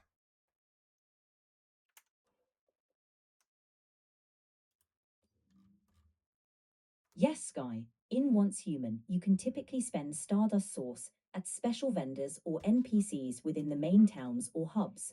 Here's how you can find them. 1. Look for the Stardust vendor. These NPCs are often located in central areas of the town or city where players gather. 2. Check the map or UI. The game's map or user interface often highlights where special vendors are located. Thank you, very helpful.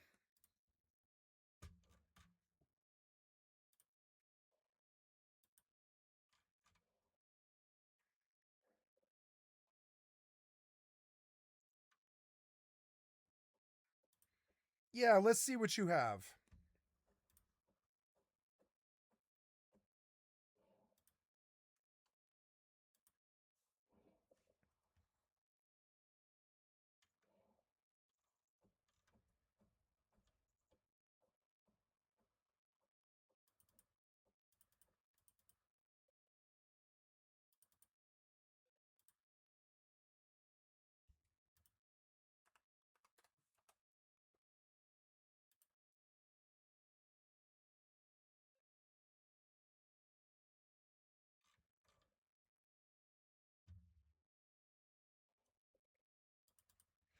It acts all glitchy and cuts it off. I don't know.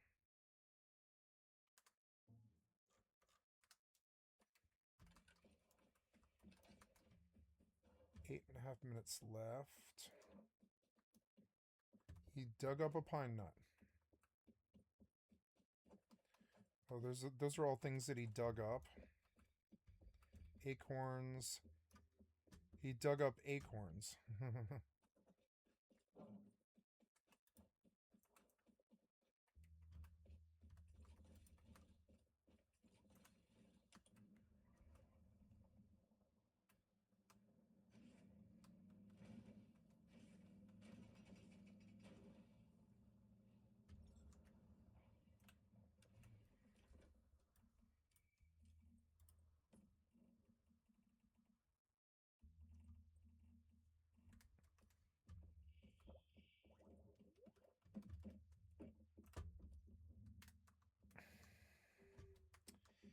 I kind of want to get rid of this meat dryer because it's like constantly causing me to mess up on this furnace.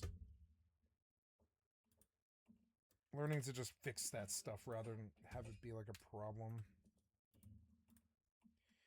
I will need acid. I think that's where we go to spend Stardust Source. So I will start at the lowest town, which is Myers Market. And we'll just go from town to town, learning vendors at the towns, because I do need to learn the game, and that's part of it. So I'll visit each vendor in each town. It's going to be annoying. It's going to be time consuming. All right. I have not eaten today, and I believe I should make like a fruit drink for breakfast because I will eat dinner.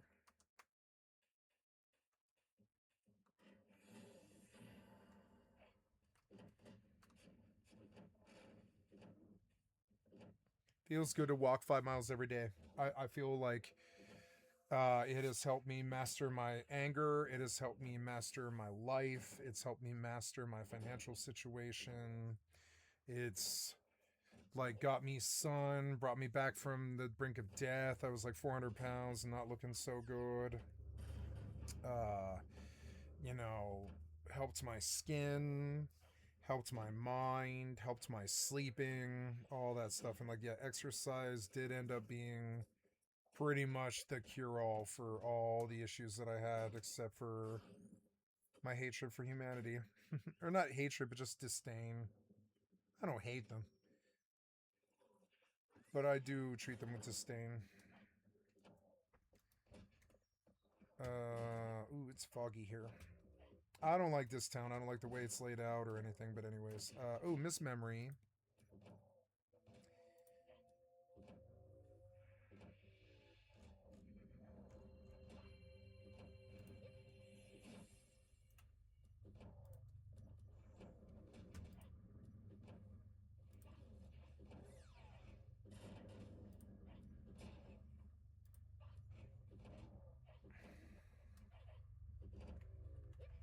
This alchemist might kill me.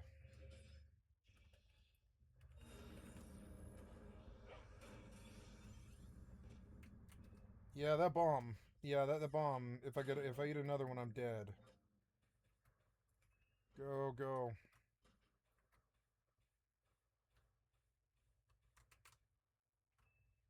He's out of range. Banish got to. I'm so glad I left. No, he did hit me with a Dia. But at least it's over. Ah, I keep missing on these scrolls. Those scrolls are worth a lot of money. Shelra 4 in regen 3. I should go sell them out of my box, which is so annoying. I'll do it tomorrow. They're like white mage scrolls that I don't need, that I could be selling, that people do need. That's, I mean, there's like, that was like 5,000 gil just dropped on the ground.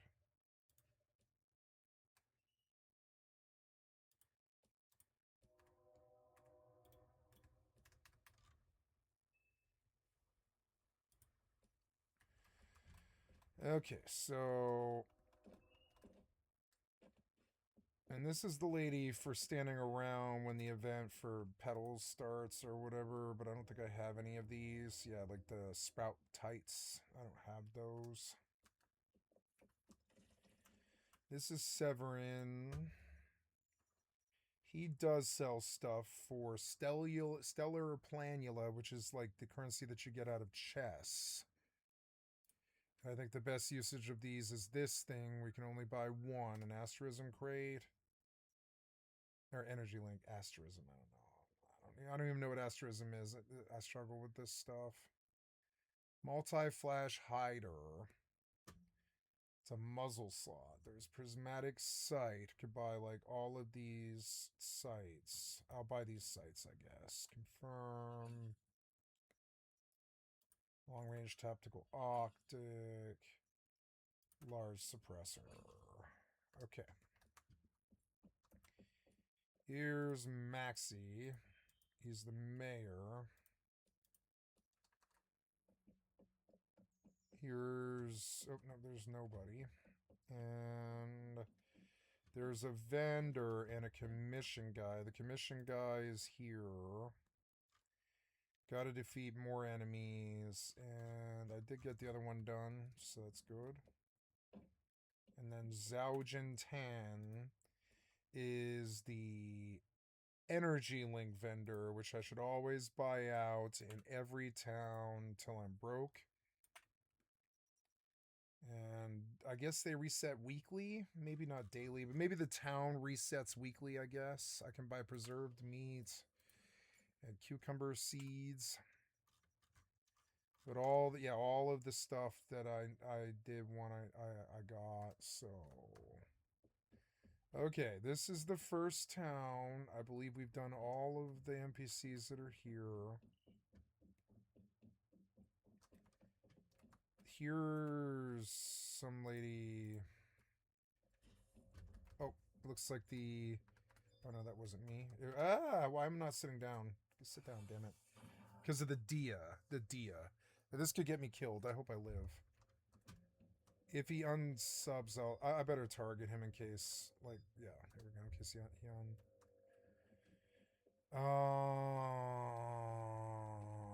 yeah, we did all of the vendors here.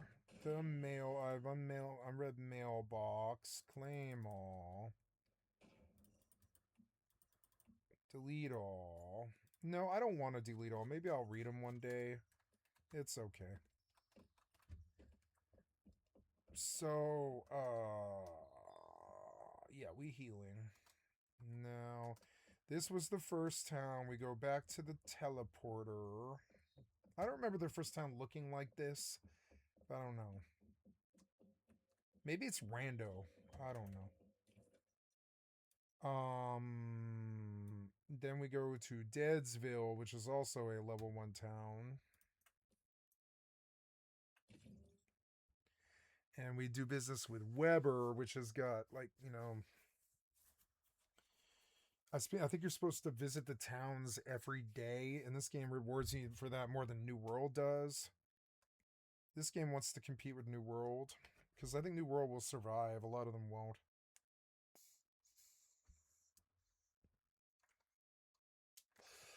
Oh yeah, I had a video queued up about there's like a new zone announced for New World, and we haven't done the Philip DeFranco yet. Maybe I should eat something. I really haven't eaten anything today. Yeah, I'll go make a frozen fruit drink. I'll be right back. I'll turn on something to watch while I do this. I want to look at the New World.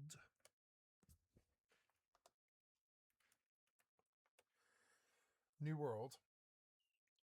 New expansion coming to New World Eternum. Cool.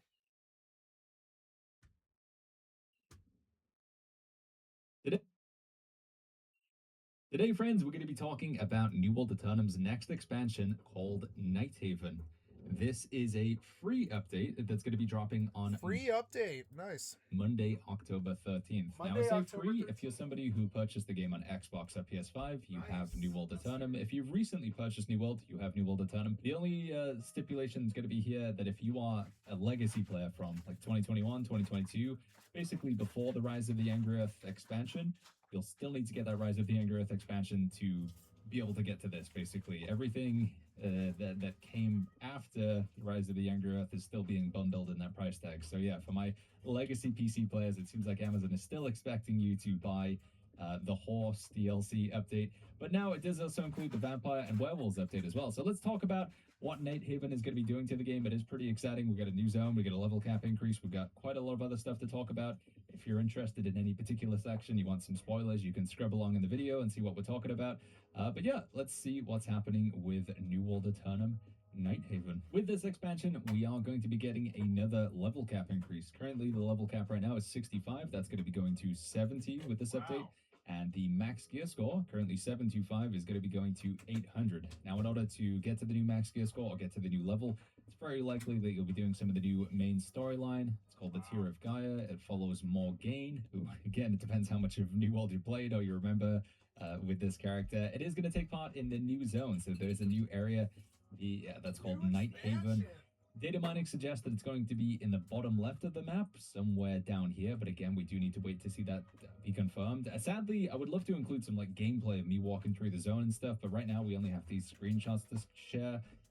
The theme of the new zone does very much seem to be about vampires and werewolves and castles. You can think about Castlevania or V Rising or just basically any sort of vampire, werewolf, kind of Dracula adaptation, stuff like that. Looking pretty spooky, pretty gloomy. And again, there will be a new main storyline that you can follow through the Nighthaven zone in order to get to level 70. There is going to be a new raid with the Nighthaven expansion. It's called Isle of Night. It's a 10-person endgame raid set in the once magnificent kingdom whose inhabitants have now fallen lost. So very likely featuring lost enemies. I think they're going to be vampires. I feel like vampires and Dead Lost makes sense. It is going to be similar in length and format to the Hive of Gorgons. For those of you not familiar, Hive of Gorgons is our current endgame raid. You can do this once you hit level 65. You do need a group of 10 players in order to go through Hive of Gorgons. And similar to this, it is going to contain 3 different bosses, multiple new enemy types, light puzzles, set piece encounters. And they say it's going to be the hardest content in Season 10, demanding players gear up and coordinate to succeed. Whether you'll need to be 800 gear score or less, not entirely sure yet. Again, sadly, we don't have any footage of it. But Hive of Gorgons is an incredibly good piece. I think this is the best PvE content they've added to the game since it came out. So if Isle of Night is as good or better than this, that is fantastic for the game. We'll also be getting a new game mode called Catacombs added with Nighthaven. This is a PvE game mode for up to 3 players. So it's going to be 3-player rather than 5 or 10 like we get with our expeditions and raids. And the way to describe it, it's going to be procedurally generated dungeons where you battle a wide variety of enemies and bosses. You gain unique mode-specific power-ups, collecting cursed resources and currency, racing to successfully exit and cleanse their treasures before time runs out. Now, currently we have content in the game where you do get cursed items. So if you go into the Cursed Mist down here, this is a PvP zone. If you chop down trees, if you loot chests, you'll get cursed doubloons, you'll get cursed orichalcomore and stuff like that. Assuming they're going to take that similar mechanic, what happens when you die in the Cursed Mist? You lose half of the items that you acquired in there. So perhaps going to be a similar system here. They Incoming say town. failure Oops. to Oh no, am make I a dying? safe exit results in the loss Oops. of the vast majority of treasures you collected, but only one player needs to safely exit to avoid this. You're also going to have the decision when you defeat a boss, whether you want to go further in and get better items, but also more challenging enemies, or if you just want to bank what you've got. So yeah, it's an extraction PvE game mode for 3 players. It's got these power-ups, so it has a bit of a rogue-like aspect to it. Sounds like it could be pretty fun, and it does seem that they're going to be pumping a lot of rewards into this, so some of the best items that you can get for New World Eternum Nighthaven are going to be coming from the Catacombs. So get your group of 3 players ready together, probably a tank, damage, and healer, and you want to see how far you can go in this during the timer, and obviously you want to try and not die, so you get to keep the loot from the bosses and enemies that you defeat. With Nighthaven, there are some big changes that are being added to the game when it comes to Overhauled endgame progression. Nighthaven brings with it numerous game-wide changes to systems, progression, gearing, and rewards. Our goal with these changes is to form a connective tissue that motivates a variety of play and endgame activities and enables players to customize their loadouts in ways they never could before to discover unique and powerful combinations of equipment. Level cap to 70, gear score max to 800. Along with the level cap increase, gear score is raising from 725 to 800. PvP modes, which currently scale gear to 700, will now scale to 775. New gear modding system, perk charms. Instead of one customizable gem socket, gear can now have up to 4 empty sockets into which players can install new perk modifiers called charms. Charm sockets and charms themselves now have 3 types: defensive, offensive, and skill. These charms can be picked up fully refined.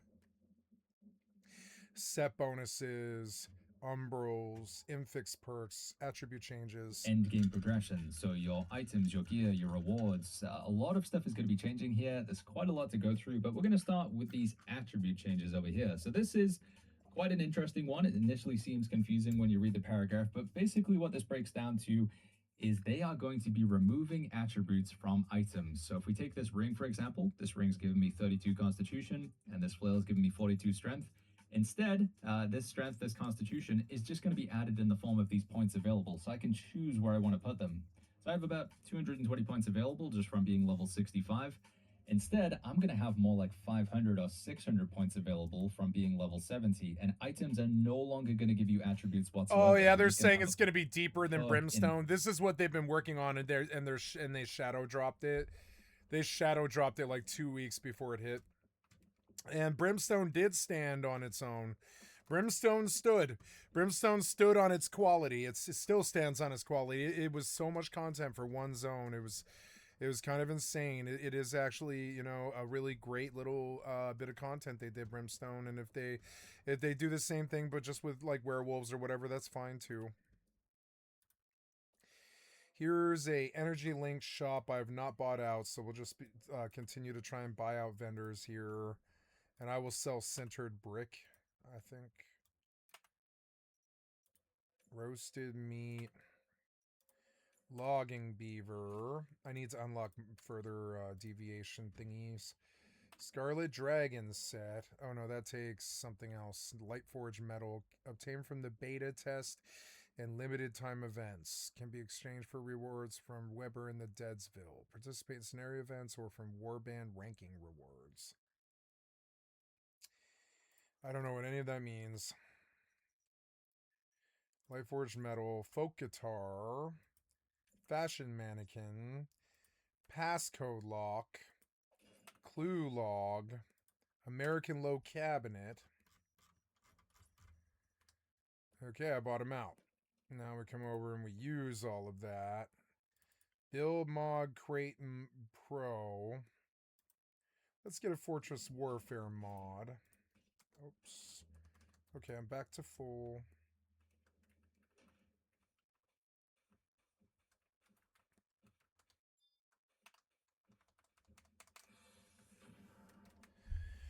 Okay.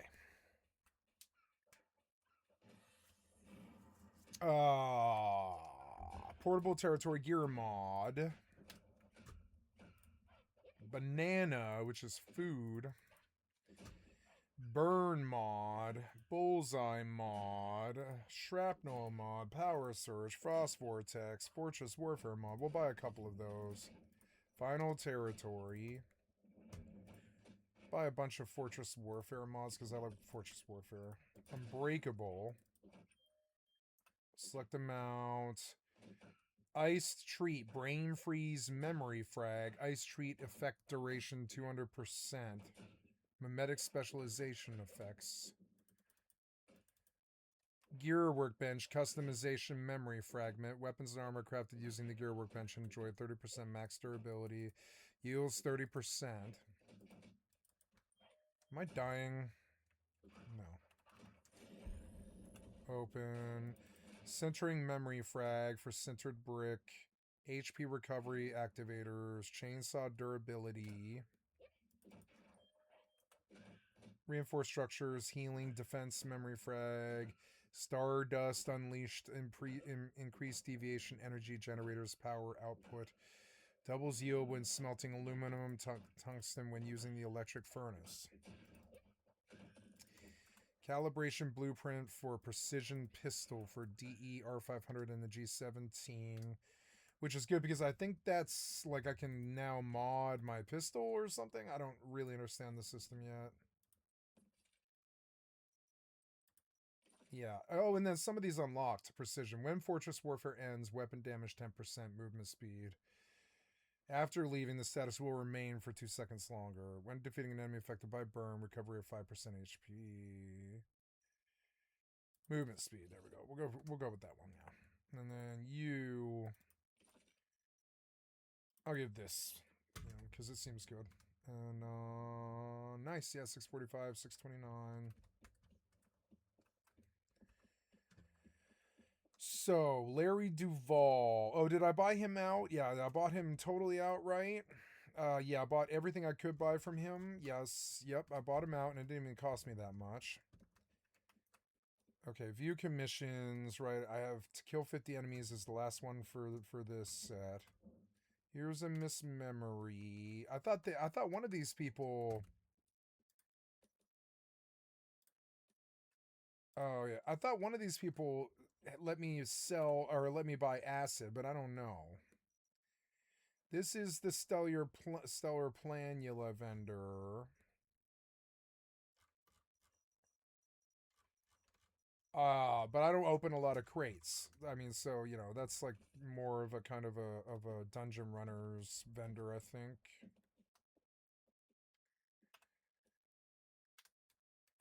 I'm just looking to cozy live in this world and eventually get good at it, Goodbye, Legion of Light. There's Nissa, the flower girl. Here's Claire. I think that's everybody. It's Weber, Larry Duvall. Oh, here's Severin. Was he different? I can't remember. This is the Stellar Planula. That's the Stellar Planula one. This is Weber.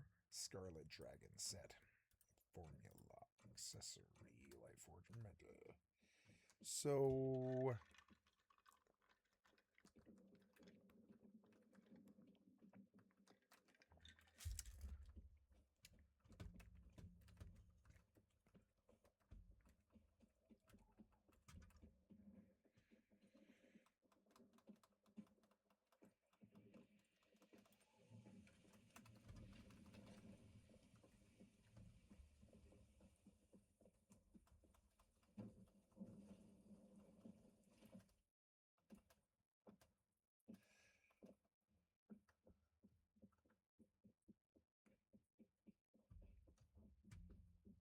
Wow.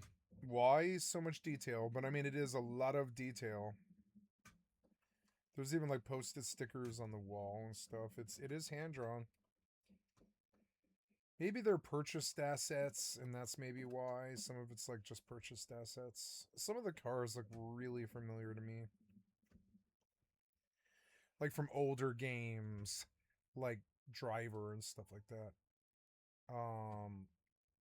I don't know. I guess I'm going to the next town, and I suppose that means a teleportal.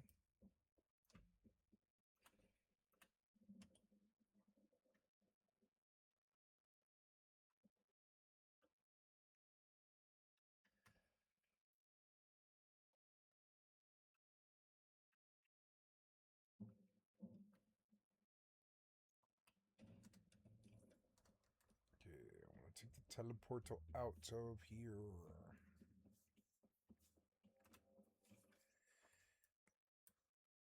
to the next town. Towns look like that, so then I go to Greywater Camp next, I think. Yeah. I have a Velociraptor. I want him to come and heal.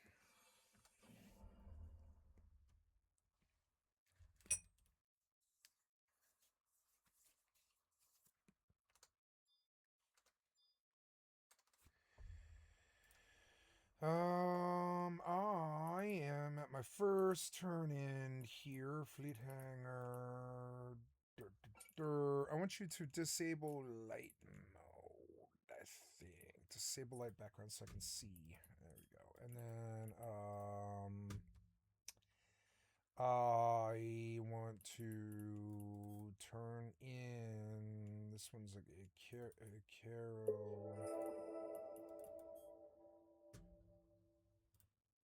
Isakano. Karama.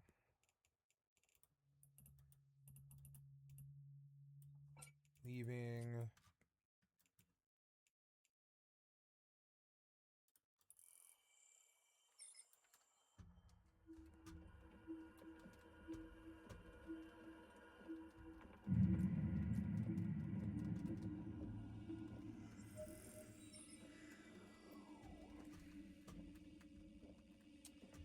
I'm in a town. I've never been to the town. I don't know where the NPCs are. Oh, I see.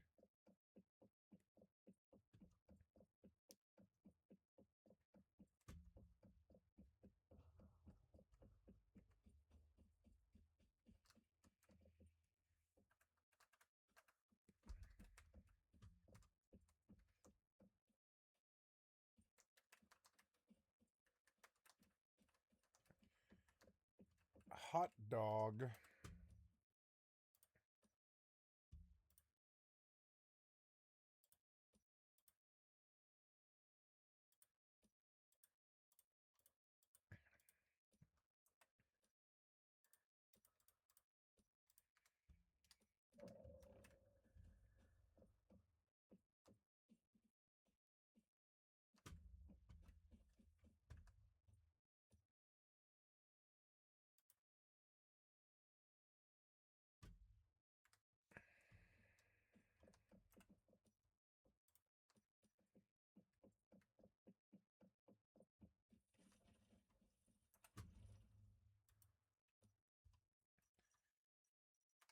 Severin, which we know I don't need any business with. Jonathan, he's probably the link guy.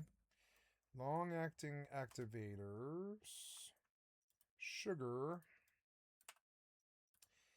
Reserved fish.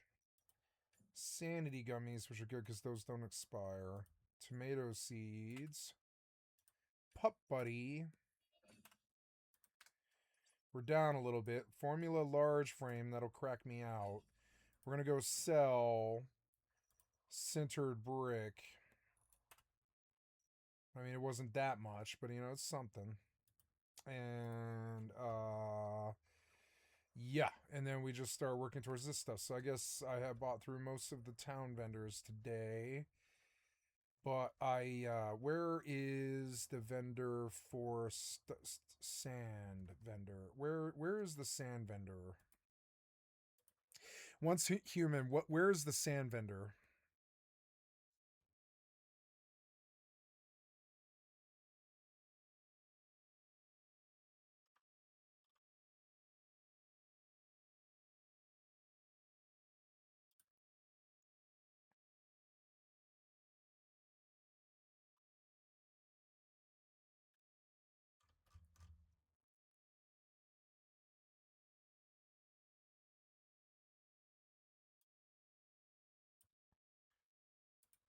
Once human, where to spend sand of clarity?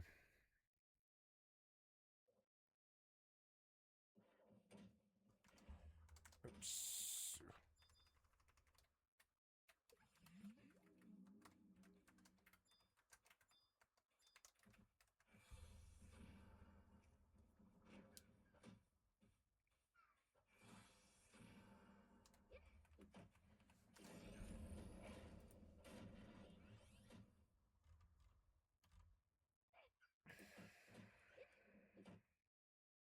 Hey, what is going on, everyone? In today's video, I want to explain what the Sands of Clarity are, where you can find them, some good farming spots to get more of them, as well as some other tips that hopefully help you out. Now, these are unique to the Endless Dream scenario, which is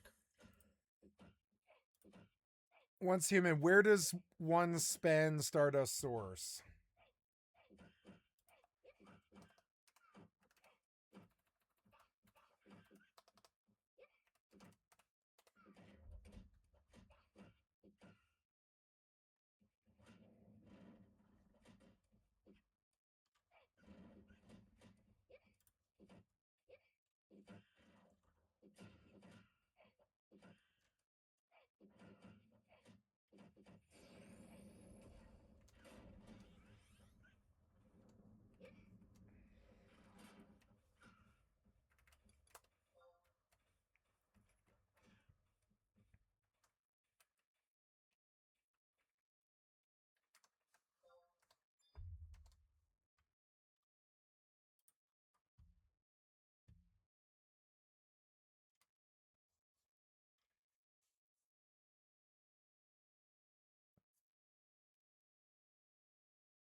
Once human, can I trade Stardust Source for acid?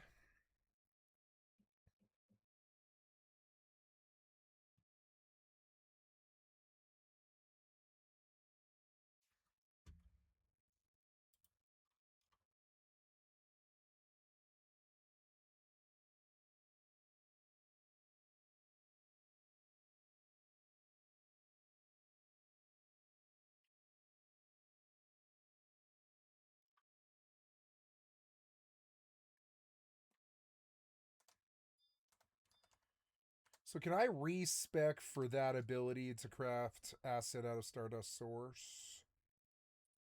Mimetic's Cradle. Oh yeah, I have more slots open, do I? Oops.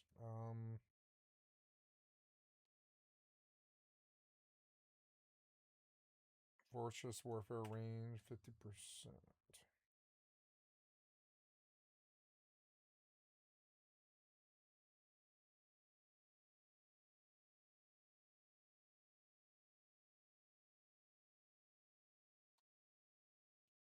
That one might be good too for like torching people. Sure. I don't think there's anything else I can do here. I thought I saw acid for sale. Oh yeah, where those there was a vendor.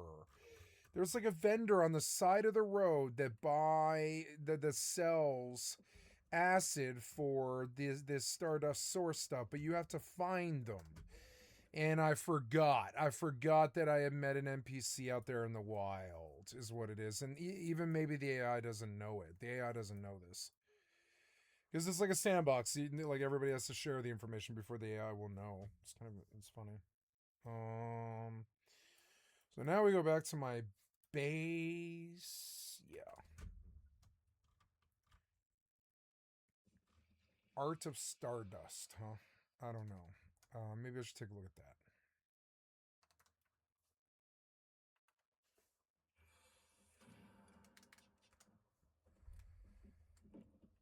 that. Okay, so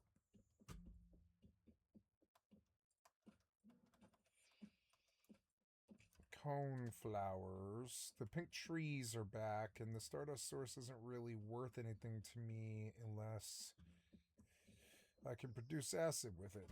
Maybe let's take a look at that and maybe make that a reality, I guess.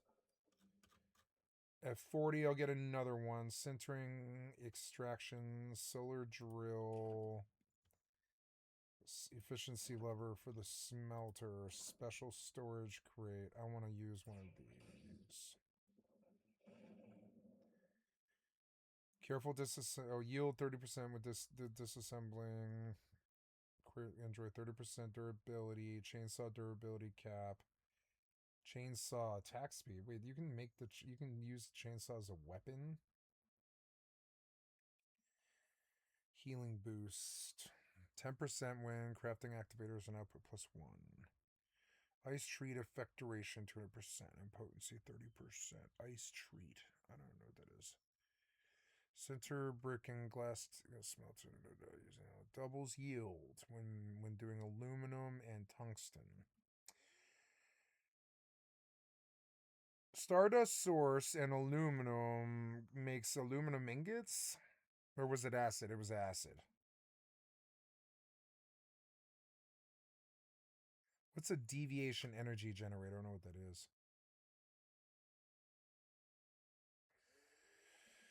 I don't know.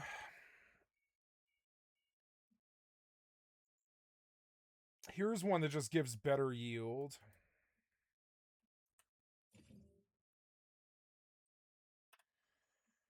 Yeah, and I traded out special storage crate.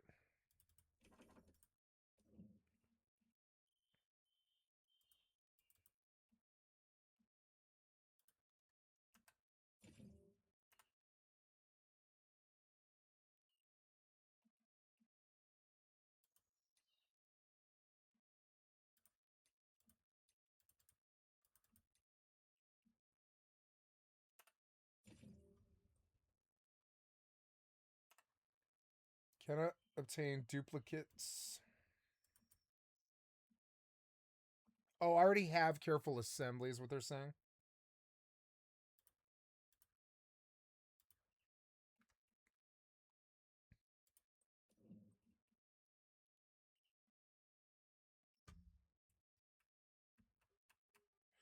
This activator one isn't bad.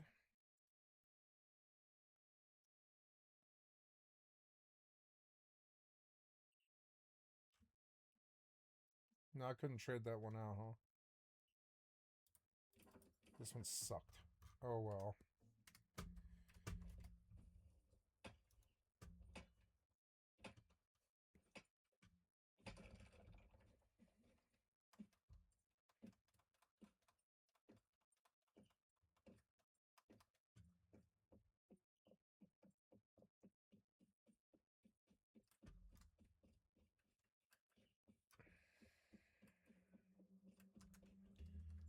Yes.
That's my alloy pickaxe, right?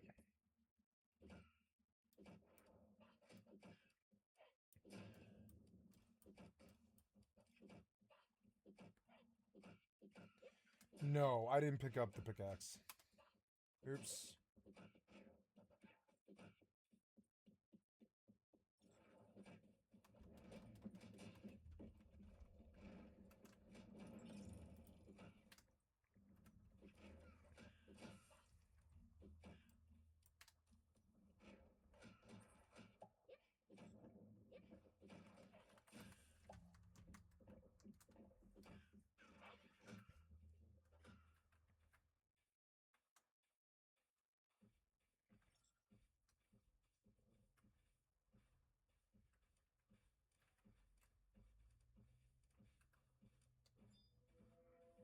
Oh.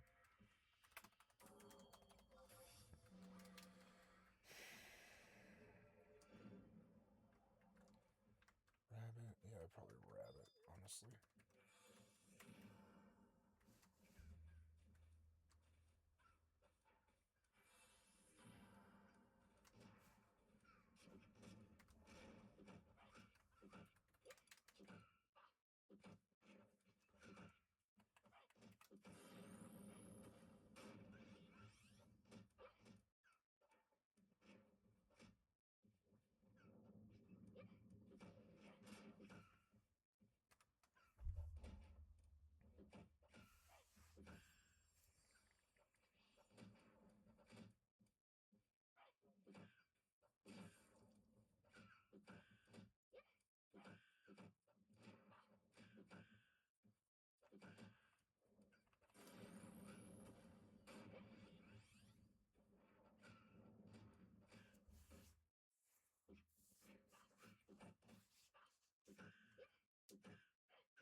Raptor versus rabbits fight.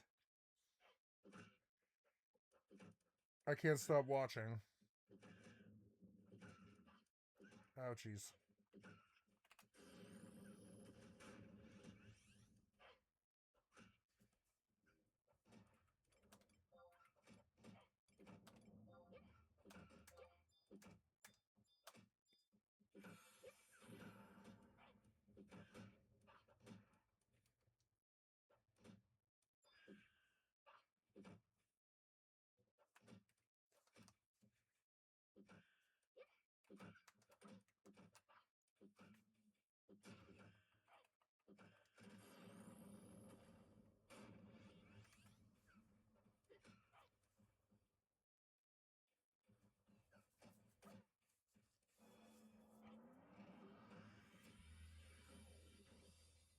Damn foot kick.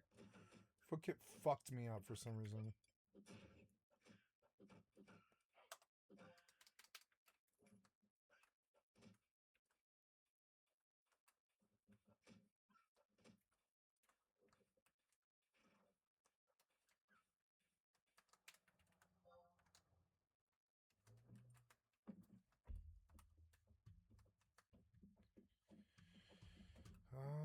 Got my tool.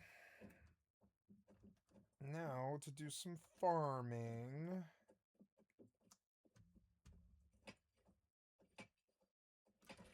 Faster.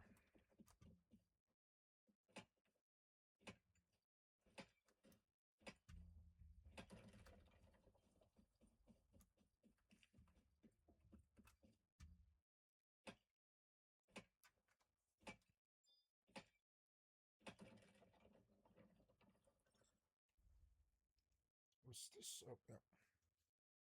No, I stood recently. Go, Velociraptor, kill the bunny. Yes. Go, Raptor, he lived. He lived. Sit. I could reward him just so he's not a death store. It's cheap enough, you know. I will sit. Okay.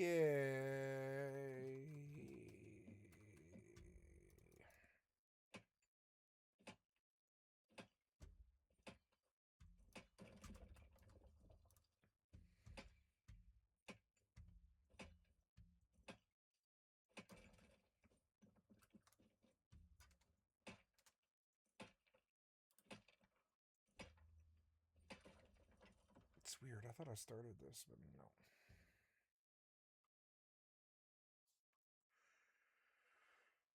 Okay, let's break down the news.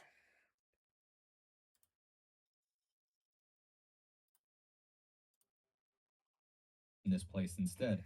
There are some examples of old weird items in the game that are currently like this. You can see. So cool, where there's gonna be like a new, there's like new stuff. I don't want spoilers. I just like, you know, I'm very happy that that's happening. It's fucking sweet.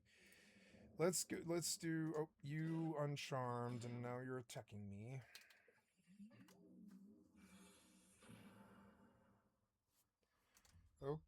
Okay. A daily dive into the news. We once again have a lot we have to talk about today, starting with this. Jimmy Kimmel just got canceled. Antifa is now a terrorist organization, and anyone not singing Charlie Kirk's praises is not going to have a good time. Right? And all of this is connected to Kimmel's show on Monday night, where in his monologue he said, We hit some new lows over the weekend with the MAGA gang desperately trying to characterize this kid who murdered Charlie Kirk as anything other than one of them, and doing everything they can to score political points from it. So Trump steps on NBC to cancel Jimmy Kimmel. You replay the scene that got Jimmy Kimmel canceled across all media, which I do see how that is kind of a defensive play for Jimmy Kimmel. It's kind of an interesting way to make it not really matter. Doesn't matter how much they cancel Jimmy Kimmel's or whatever. The message got across that we want to make fun of Charlie Kirk. It's kind of crazy, but I mean, yeah. We don't really like fascists. the finger pointing, there was grieving. On Friday, the White House flew the flags at half staff, which And got so some now he just shows this, everybody shows the scene. The scene itself becomes the subject of the news. And they just replay the scene that Trump was trying to cancel, like across every international fucking news station now. And it's like Trump tried to prevent this by canceling Jimmy Kimmel, but it just ended up being like this like all it did was just vilify the entire world or whatever. It's insane. criticism, but on a human level, you can see how hard the president is taking this. My condolences on the loss of your friend Charlie Kirk. May I ask, sir, personally, how are you holding up over the last day and a half, sir? I think very good. And by the way, right there, you see all the trucks? They've just started construction of the new ballroom for the White House. Then they just started the new construction of my ballroom, my number one. Like, he really seems to like ballroom dancing. I mean, he is a rich man. I mean, they wipe his butt his entire life. He's always been a rich man or whatever. Maybe his family's had a couple of, like, rougher times or whatever where maybe they don't pay the servants to wipe their butts. But I think most of the time when he goes to the bathroom, he has a servant go with him, which is just insane. And, like... I think they've been trying to get, as you know, for about 150 years, and it's going to be a beauty. I mean, I don't know. It's just conjecture for me. I don't know him. I don't know what his life is like. But it's just sort of crazy. That ballroom seems to really be a fucking really big fucking, like, like thing for him. That ballroom is all he's thinking about. It's so fucking dumb. It's so Michael Scott. He's such a bad boss. It's so dumb. Yes. He's at the fourth stage of grief, construction of his ballroom. Immediately, you had right-wing influencers and activists slamming Kimmel in general, but especially for his words For about MAGA trying what? to cast Kurt's killer as, quote, anything other It's than... not like he fucking did. I mean, he made the joke, but I mean, like, it's not like somebody asked Trump about the murder of his friend Charlie Kirk, and his answer was, I'm building a ballroom. It's not like Jimmy Kimmel fucking told Trump to act like that. He just showed the clip. That was it. He just showed the clip. How is this fucking Jimmy Kimmel's fault? One of them in order to score political points. And you had many of them basically accusing Kimmel of just flat out lying. Or saying that Kimmel was essentially saying that the killer was actually MAGA. But at the same time, you had people defending Kimmel saying he wasn't saying that the killer was MAGA, but rather that MAGA was more focused on trying to point blame. And then, of course, in addition to that, you had people who had issue with how he was talking about Donald Trump and his reaction to Charlie Kirk's death. But in any case there, one of the people that did not like Kimmel's comments was right-wing commentator Benny Johnson. And so then with that, to talk about Kimmel, Johnson had on his podcast none other than Brendan Carr, the chairman of the Federal Communications Commission. Right? You had Carr, again, the chair of the FCC, claiming that Kimmel's remarks were part of a concerted effort to lie to the American people, and that the FCC had what he called remedies that it would be looking into. Frankly, when you see stuff like this, I mean, look, we can do this the easy way or the hard way.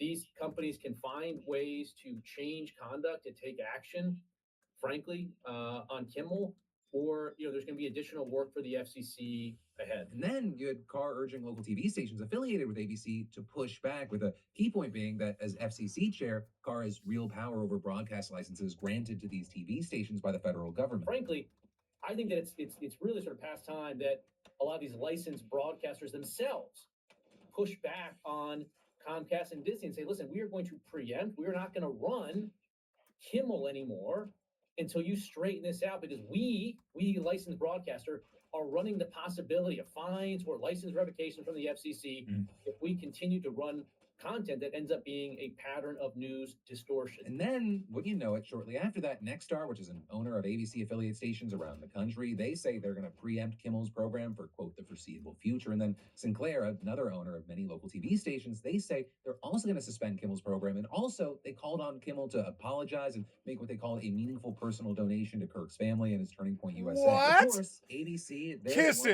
it, Jimmy, kiss it. Seeing as a short time later, they made the announcement that they'd be pulling Kimmel off Every day I go, what? As they trigger, they like libtard trigger me. They want Jimmy Kimmel to pay fucking Charlie Kirk's family some money. That's fucking ridiculous.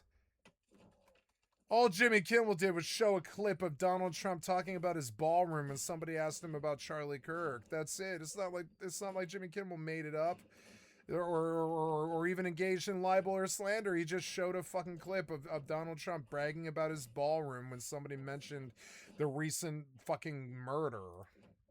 Indefinitely. And while the company, which is owned by Disney and has already paid $15 million to settle a defamation lawsuit with Trump, did not explain their reasoning publicly, you had Rolling Stone reporting that multiple execs felt that Kimmel had actually not said anything over the line, but the threat of Trump administration retaliation loomed. Also, fun little thing, Nexstar, they recently announced that they plan to acquire a rival company in a $6.2 billion deal, which is a deal that will be under scrutiny from the FCC. And of course, that brings back into mind CBS, who over the summer, and they all buy each other too. They all buy each other. Paramount, but only after one. All these CBS corpos, they agreed to just $60 buy each other all the to settle another time. lawsuit filed by Trump. And two, they canceled the Late Show with Stephen Colbert, though of course the network claimed that the decision was just financially motivated. Though important to note there, Trump was not a fan of Colbert. There were some concerns there. And in fact, I Colbert don't think so. Probably not. Trump celebrated on social media saying, "I hear Jimmy Kimmel is next." And in fact, after this went down with Kimmel, you had him celebrating again, writing, "Great news for America. The ratings challenge Jimmy Kimmel show is canceled. That leaves Jimmy and Seth, two total losers on fake news NBC." Right, and with this, we've seen many people celebrating along with their president. Are you people saying they were happy that Jimmy Kimmel was being held accountable? Are you saying that freedom of speech does not mean Jimmy fucking Kimmel so really quickly, has never stood for anything in his life except the Man Show and Ziggy Zaggy or whatever.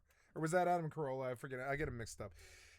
Like, Jimmy fucking Kimmel has never stood for anything in his life, I don't think. Not till he was mega rich from his television show. Like, I don't really understand why the right is targeting Jimmy Kimmel. It's not like he's even like a son or something where he's actually trying to change people's minds or anything. He's a fucking talk show host. It's not like he's ragging on, like he rags on the Democrats any less. He probably made more Sleepy Joe comments than he did about, ballrooms instead of caring about Charlie Kirk. Come on, man. Ugh. The news, this part's going to be my opinion. It is very hard to look at this situation and see it as anything other than a blatant attack on free speech. But if you look out right now, there are a lot of so-called free speech warriors and anti-cancel culture people that are out rejoicing that the government appears to have pressured a company to punish and shut down a TV host over something he said. And it seems to show that a lot of times for many of those people, it's not actually about having principles and beliefs around freedom of speech and often other freedoms, but really about wanting power, control, and getting what they think is a warranted revenge. In fact, sometimes you'll see people online saying it's our turn. It's right? man Let me be clear of when I'm us. talking with you here. If a company reaches the conclusion to get rid of people on their own, cool, that's the free market. Came to my when it's base. obviously because they don't want to deal with government harassment and threats, or they want to get preferential treatment, or they need merger approval, that is a very, very different thing. That is a scary thing. They want you scared. They want you to shut up and obey in advance. Please don't.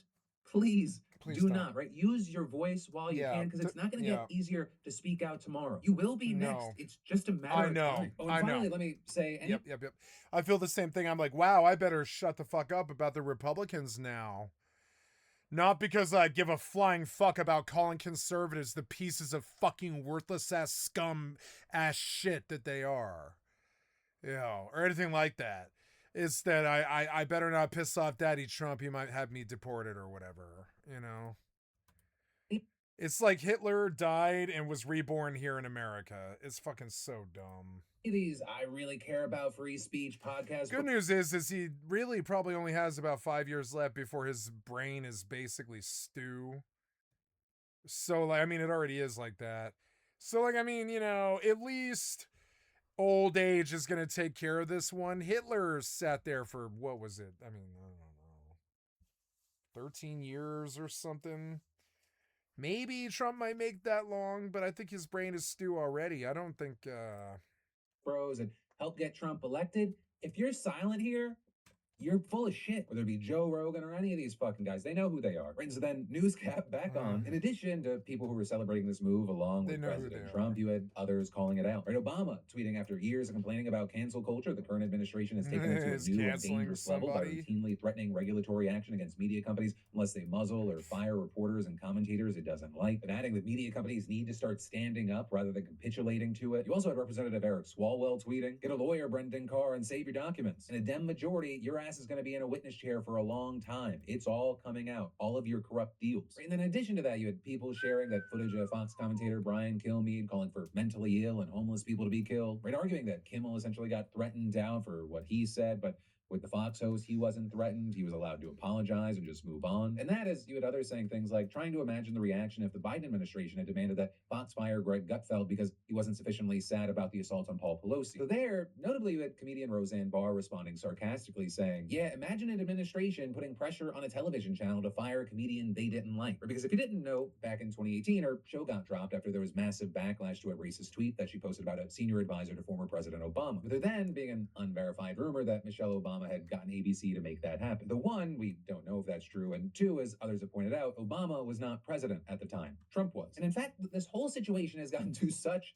a place, you have people finding themselves surprised to be agreeing with Tucker Carlson. You hope that Charlie Kirk's death won't be used by a group we now call bad actors to create a society that was the opposite of the one he worked to build. You hope that. You hope that a year from now, the turmoil we're seeing in the aftermath of his murder won't be leveraged to I bring hate Tucker speech Carlson laws to this so country. much. And trust me, if it is, if So that much. does Why are we happen, listening to there Tucker is Carlson? never a more justified moment for civil disobedience than that, ever. Right, now with that, I Shut gotta point up, out, Tucker. Carlson is not talking about Kimmel there, right? He's more responding to Pam Bondi saying that she would prosecute hate speech, which is something that It's a bunch of fucking weird, decent words coming from a fucking weird, sick right-wing freak. I don't want to hear him speak. it sparked a lot of conservative backlash against her, despite Trump clearly also being on board. When he even threatened to go after an ABC News reporter who asked him about it. We'll probably go after people like you because you treat me so People like unfairly. you. Say, People like You got you. a lot of hate in your heart. You got a lot of hate in your heart. Yeah, for you, Trump, yes, I do. ABC paid me $16 million recently for a form of hate speech, right? Your company paid me $16 million for a form of hate speech, so maybe they'll have to go after you. Now with that, Bondi has walked it back, though a lot of other stuff is still moving forward, including Trump announcing that he is designating Antifa, a sick, dangerous, radical left Fucking disaster, bully. as a major terrorist organization, and adding, I will also be strongly recommending that those funding Antifa be thoroughly investigated in accordance with the highest legal standards and practices. And you have many alarmed and also confused, right? Because Antifa is not a single group. It is short for anti-fascist, and it's more Yeah, like a Antifa's movement not a or maybe an group. Yeah, like umbrella what? term for various far left-leaning activist groups. And in fact, this isn't even a new idea. In 2020, when Trump first floated the idea of designated Antifa as a terrorist organization, you had former FBI Director Christopher Wray testifying that it's an ideology, not an organization. Wray saying that it didn't have the type of hierarchy structure that would usually allow it to be designated as a terror group by the federal government. And then with that, point number two is that there's no legal mechanism for labeling purely domestic organizations as terrorist groups anyways. Instead, the law allows the government to make a list of foreign terrorist organizations to which it's illegal to give money or material support. And so you have experts saying that efforts to target a domestic movement like Antifa, it would likely run up against the First Amendment and other legal issues. And then also, even if that wasn't the case, there's little evidence to suggest that Antifa terrorism is a major threat like Trump's describing. But according to what? data from the Center for What has Strategic and Antifa International done? Studies, Burn attacks from some left-wing city council perpetrators, halls or including something? I mean, Antifa, make up a small percentage of what have overall they terrorist done? attacks and Yeah. casualties in the U.S. And in fact, 57% of attacks over the study period were perpetrated by right-wing terrorists. And so with that, it's why you have so many people worried that Antifa, it's really just going to be used as a catch-all term for any left-wing organization Leftist. or any kind of thing that stands in Trump's way. And all of this, as we've all seen, even if some court ultimately says, hey, that's 100% illegal, a lot of Your damage skill can be has done in the increased. meantime and even afterward. Now, that said, you still had Republicans coming out in support, including Senator Bill Cassidy, for example, saying in a statement, Antifa seized upon a movement of legitimate grievances to promote violence and anarchy, working against justice for all. The president is right to recognize the destructive role of Antifa by designating them domestic terrorists. Or with many saying Cassidy Your might be skill has going hard. You're to talking here as a about way to try to every make up for the fact that he fucking had like to vote against anarcho-punk in RFK every yesterday. But that brings us metropolitan to city. Congress, because with all the Did you think it's an organization, you fucking idiots? It's like punching at those people with masks in V for Vendetta, right? They're like, these are people with masks. They're like people in Guy Fawkes masks. That's about as organized as they get. That's it. I'm one of them. You see me hanging out with Antifa all day? You're fucking so dumb. There is no such thing as fucking Antifa. It's just like goddamn Al-Qaeda or fucking Osama bin Laden. There's no such fucking thing as these weird right-wing constructs that you keep coming up with to blame your problems on. Like Osama bin Laden, and then you go raid Iraq, right? I thought Osama bin Laden lived in Afghanistan. Why are we in Iraq or whatever? Oh, I thought you were after Iraq. Why are we in Afghanistan? It's sort of weird. It's so dumb. Weapons of mass destruction or no mass destruction? What's going on? And all this stupid ass shit from idiot ass right wingers who just sit there all day talking about some weird Voldemort that they've dreamt up in their fucking head like Antifa. And it's like, yeah, motherfucker, we're anti-fascist, but we don't hang out in like meetings like you, planning hate speech, like getting each other drummed up with hate speech and shit like this.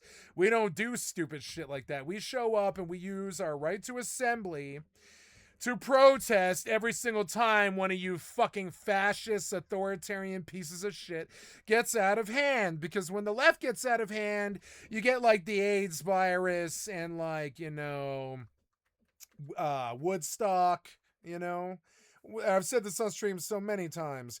When the right gets out of hand, you get genocides, murders, Scud missiles, you know. It's not too good on your mother's house and stuff like this. So yeah, bitch, you can go on. It's so dumb watching a right winger try to fucking navigate like anything higher than a 55 IQ level thing. But go ahead, you go ahead and chase Antifa and Santa Claus and the Easter Bunny. You go right the fuck ahead, you piece of shit right-wing conservative, cock-sucking, brain-dead morons. I'm dead serious. You want to go chase? It's so perplexing to me that we all kind of throw our hands to our foreheads. Yo, yeah, you better go get the boogeyman too. Go get the boogeyman, Easter Bunny, Santa Claus, and Antifa, because they're about as real. They're seriously, they're like that. This is some organized thing. One of the serious problems that I had recently, I'll tell you right now, I'll testify, motherfucker. I'm Antifa as they fucking get. Come lock me up, motherfucker. See what happens. But like, you know, FAFO or whatever. Come lock me up. But here it is, right?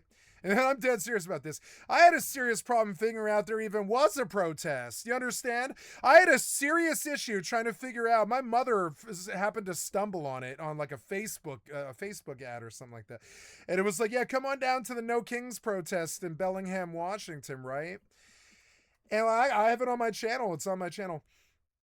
And like, and I, you know, that, so you could say I'm Antifa. I showed up to fight the fucking oligarchs as they tried to lean on us with the Battle of Los Angeles and ICE raids and stuff like this, right? And like at no point did anybody there have a connection. Not really. Nobody makes a connection at these fucking things.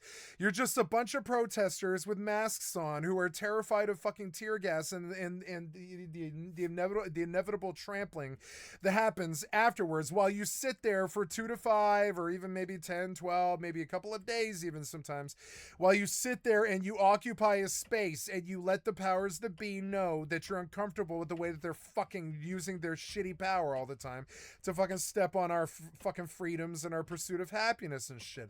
That's all it is. Now you can go and chase your fucking Santa Claus, Easter Bunny, fucking weird shitty Voldemort reality thing about Antifa if you fucking want to.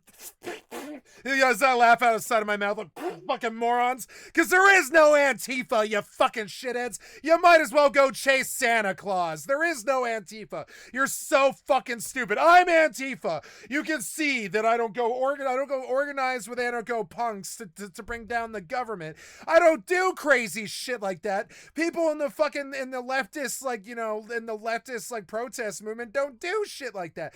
They might talk to each other and live in squats.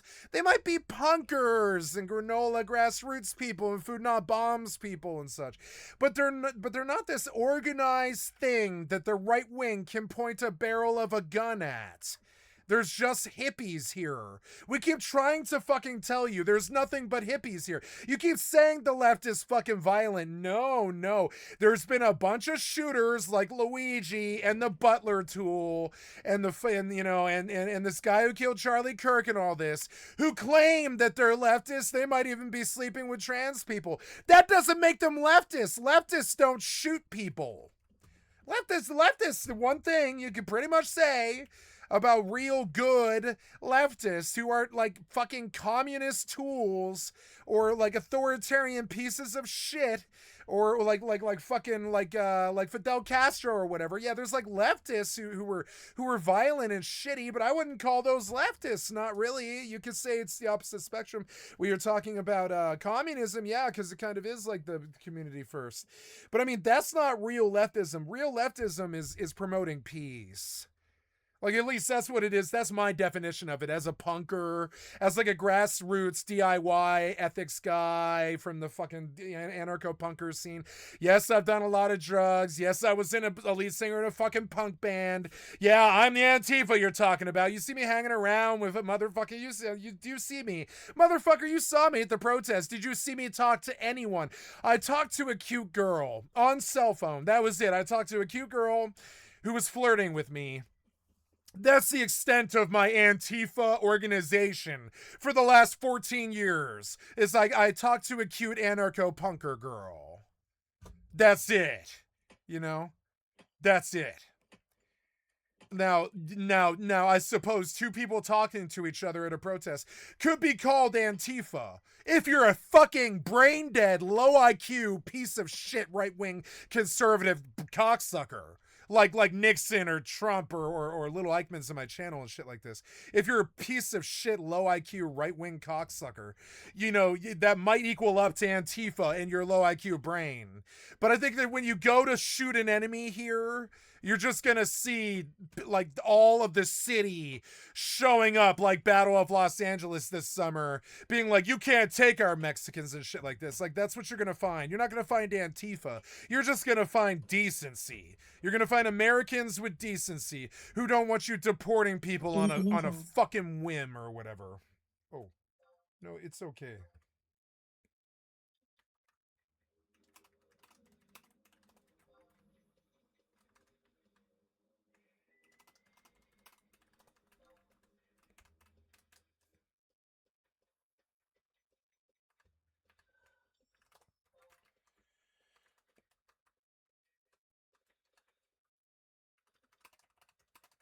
Incoming tell.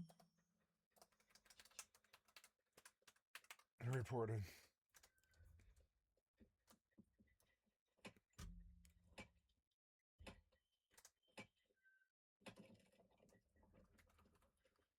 Yeah, like I get that XP just so I can get like I'm broke even. Yeah, I'm exactly even at 27K. I've sat at 27K. I've died every day for I don't know 6 weeks or something because the piece of shit developer back then, Yoshi or whatever, just really believed in Pop Aggro and Link killing your fucking day, like taxing you every day, costing you XP and money and shit. Just fucking stupid. They really do believe in Pop Aggro and Link. They're fucking dumb like that. They did believe in it back then. I still don't believe in it. And like, so, yeah, like turning it off on Enshrouded showed me that no, Pop Aggro and Link is just not necessary. It's not. It's fucking not. It's just not necessary. It never needed to be there. I don't know why it was there. It's there. It should be there for dungeons. It shouldn't be there for like, I'm standing at the outpost and I got Pop Aggro and Link, which is so stupid. Anyways, I still broke even though. I broke even, and the main thing is I got lots and lots of conquest points, and that's what I'm after. I want that Akaton. I don't care about death or XP. These guys do. I don't care about that. I'm so used to it. You know how many times I've died this year? Probably 950 or something like that. Every day, probably every day, 2-3 times a day. Fucking dumb, but I mean, it is true. It's probably somewhere up there, probably around like 800 or something like that. Maybe a little bit less, like 600 or something. But yeah, I die all the fucking time. I'm proud of how I ride death. Sure, I could pay attention to this boring ass game from 24 fucking years ago. Or I could just let death take me. Which do you think is more conductive to a streamer? I'd rather just let the mob take me because Yoshi P sucked dick about Pop Aggro and Link 20 years ago or whatever. But I mean, like, you know, or I can pay attention. I'm not paying attention. That's not happening. You know I'm not. Out from Kirk's murder, there's been a lot happening on that front as well, including House Speaker Mike Johnson, for example, getting ready to force a vote on a resolution honoring Kirk. And I say force because the Democrats do not seem too thrilled about it. Or with one, for example, I am not honoring that piece of shit in my Congress. That's not fucking happening. You can have your war or whatever. I'm not honoring that fucking piece of shit. any more than I would honor myself. I don't want this conversation in the congressional, in the congressional Congress. I don't want there and say the Library of Congress or whatever. And I don't want Charlie Kirk I don't want to be forced by right wingers to fucking kowtow down to that right wing piece of shit. I'm not doing that. For your hard mode needs. Nice. Where is it at? Is the problem. I don't know. I don't know what to do. I don't know. I don't know. I don't know. Love the patio and the special little house for the thing. It was a nice idea. Yep. So now I want to go to that place. Go to that place and do stuff there. Yeah. It's nice and clear here without storm or like, you know, what's it called? Yeah, the miasma. This is a place. Oh no, there's the miasma and it starts here. We could oh, I do have a base. I have a base down and this is where I parked. Yeah. I was like, you can see my brain always works the same. I'll probably do the same thing over and over and over again. I'm like, oh, that's probably a good place to camp. And you can see that it's where I camped. But I forgot that I camped there because I'm an amnesiac basically. People are worried that we're being totally set up because anything short of a unanimous vote could be. Yeah. I mean, go chase Antifa like fucking like you hate like, you know, Santa Claus, the Easter Bunny, or I don't know, but the boogeyman, because it is a boogeyman. It doesn't fucking exist. Antifa doesn't exist. I wish it did. I really wish it did, but nope. It's hundreds of thousands of people who don't like pieces of shit telling them what to do. That's not Antifa. That's just people who are fed up. It's like that movie, V for Vendetta. We might even wear Guy Fawkes masks and all show up to march, but it still doesn't mean we know each other or we work with each other or we break bread with each other. We don't. We don't need to be organized to be fed up. It's a beautiful fucking thing about it. We don't need to be organized to be fed up and not want to be around, not be told what to do by these pieces of shit. So no, you go ahead and chase your Antifa, piece of shit, right-wing, low IQ, cocksucker retards. You go right the fuck ahead. I hope you catch it. It's the veritable tire that you chase like the Joker as you burn the world or whatever with your retard fucking right-wing policies. And I'm sorry, you go ahead and chase your Antifa. You go right the fuck ahead. I know what it really is. It's a war on the poor. Just be honest about it. You have a war on the fucking poor. You think we're all Antifa because you're fucking crazy and dumb, and I don't know. Just admit it. You're a poor lord, and you have a war on the poor. And you're gonna call us Antifa as you come kill us. Just admit it. You think we're organized? You spy on us all the time on our high-speed broadband with your Palantir. Do you see any organization? No. Because you're dumb. You're just lying as usual. Trying to like shadow box things that aren't there. Go ahead and chase Antifa, retards.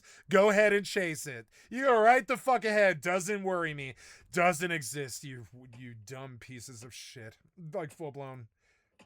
Playing cry for Republicans. But as far as what the resolution itself looks like, it eulogizes Kirk as a devoted I wish Christian it existed. I wish it was an organization. I mean, I wouldn't be a member of it anyways. I don't want to be a member of anybody who would have me as I wouldn't want to be a member of any organization that would have me as a member, like Groucho Marx, right? But I wish it did exist for me not to join, you know? But it doesn't. Trust me, I yearn with all my heart and soul. Spent my whole life trying to manifest it, to make it happen, to do like a free love revolution or something like this, right? Spent a disco Elysium, as it were. Spent my whole life. I wrote albums about it and poetry and stuff. I'm still writing albums about it and poetry and music. Like I chase it all the time. That's what Trouble Travels in Threes was about, and you know, Soul Devo, Atma Goddess, and all this. I want a free love revolution, but I am very fucking aware that the humans around me are going to sit there, play on their computers, watch television, play with their dicks or their clits, and eat chicken. That's what they're gonna eat soy or chicken. And trust me, that's what you can expect them to do. There's no Antifa. There's no boogeyman. I know that you're a child. Like, you literally, all of you, the entire right wing is on the fucking emotional level of a fucking child.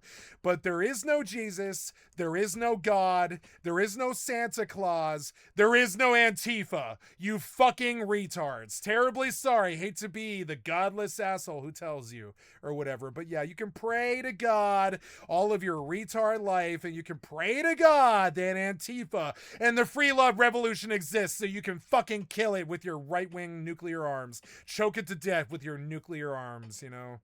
But, no, it doesn't fucking exist. Trust me, we've been looking for it for millions of years. Doesn't fucking exist. Antifa doesn't exist. Free love revolution pops up in the form of, civil disobedience most often, you know. You can look at Mahatma Gandhi, and that's a good example of it. Usually civil disobedience. Usually it's 1 million people who stand there and march and do nothing and don't hurt anybody while they demand that the government capitulates. That's usually what a free love revolution is. It lasts maybe a day. I mean, the policy lasts sometimes years, but the fucking revolution itself lasts like a day. So yeah, on that day, you can go hunt Antifa. Any other time, you're just a goddamn retard and Antifa doesn't exist. It's like saying, you know, free love and Jesus exists. Sure, it exists in your mind, you fucking idiot. It exists, Antifa exists in your fucking mind, same way Jesus Christ does or whatever. But no, it doesn't truly exist. Jesus isn't going to walk over and knock on your door and say, hey, I met Antifa and I got him for you or whatever. It's not gonna fucking happen. It's the same bullshit, you know. It's the same bullshit. Fucking tired of you guys and your fucking idiocy, low IQ bullshit straight from the fucking pulpit. It's so dumb. And so yeah, you can go on and you can talk about your fucking Antifa and hunting us as much as you want. I would go catch the Easter rabbit too if I could. You know, hippitus hopitus requiem bitch. You know what I'm saying?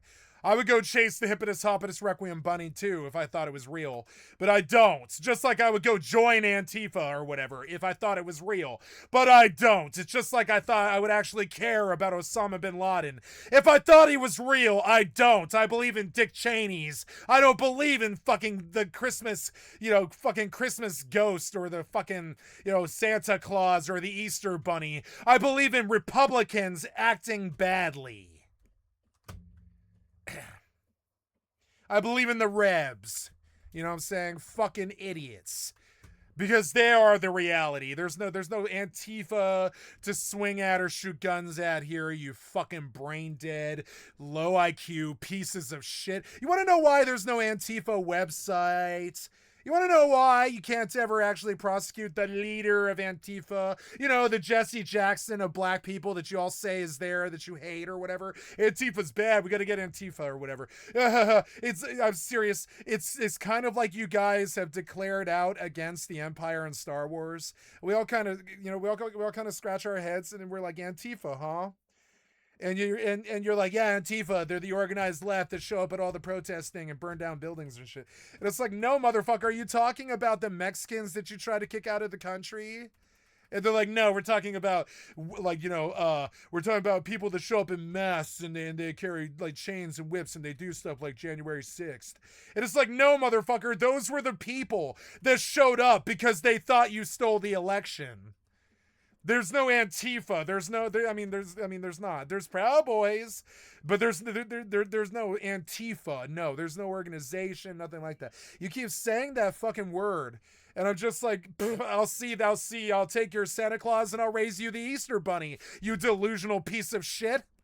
A courageous American patriot declared. Somebody needs to say it to your fucking faces too. You're delusional. You go on about Antifa like it's 2016 or some shit or 2020. It's not fucking Antifa times. It's not Ferguson anymore. There's no Antifa, motherfucker. It's just a bunch of pissed off people who are fucking tired of your authoritarian bullshit. Kirk personified the values of the First Amendment, exercising. Charlie Kirk does not well. Yeah. Yeah, man. I mean, yeah, it's an accurate statement, yeah. God-given right to speak freely, challenge rebellion. Yeah, I think that he kind of did personify that value. We let him say all that horribly sexist, racist shit. He is the personification of the values of the First Amendment. If somebody wants to speak out against women or black people or Jewish people or whatever the fuck, like these piece of shit racist right-wing cocksuckers love to do all the time, yeah, we permit them to do so. They have freedom of speech. It is something we do grant them. It is a right and a God-given right. And yeah, we let Charlie Kirk did not die because his speech was taken away. He died because somebody shot him in the neck for his his homophobic comments. Somebody on the same side as him too. Just like the Butler guy. How many leftists do you know climb up the fucking clock tower with a sniper? The leftists that I know, when they're upset, they go on down to the meditation temple or whatever, and they get right with meditation. Or they burn some incense and they meditate, or they the true leftists that I know, they don't go Antifa and march to burn down some city hall or something like that. That's not, I mean, maybe they do that, but more likely they probably listen to the Beatles, burn patchouli incense or whatever, and watch High Fidelity on DVD. I swear to God, these are the leftists that I know. I swear to God, these are the leftists, or Star Trek The Next Generation or something like that, right? No joke. That is the leftists that I know. They're not this not this Antifa crowd with masks that I know you've got this picture in your fucking weird right-wing Little Eichmann shithead of dudes with masks in Portland during the Ferguson riots and all this stuff. Yeah, the people showed up and they were angry that one day.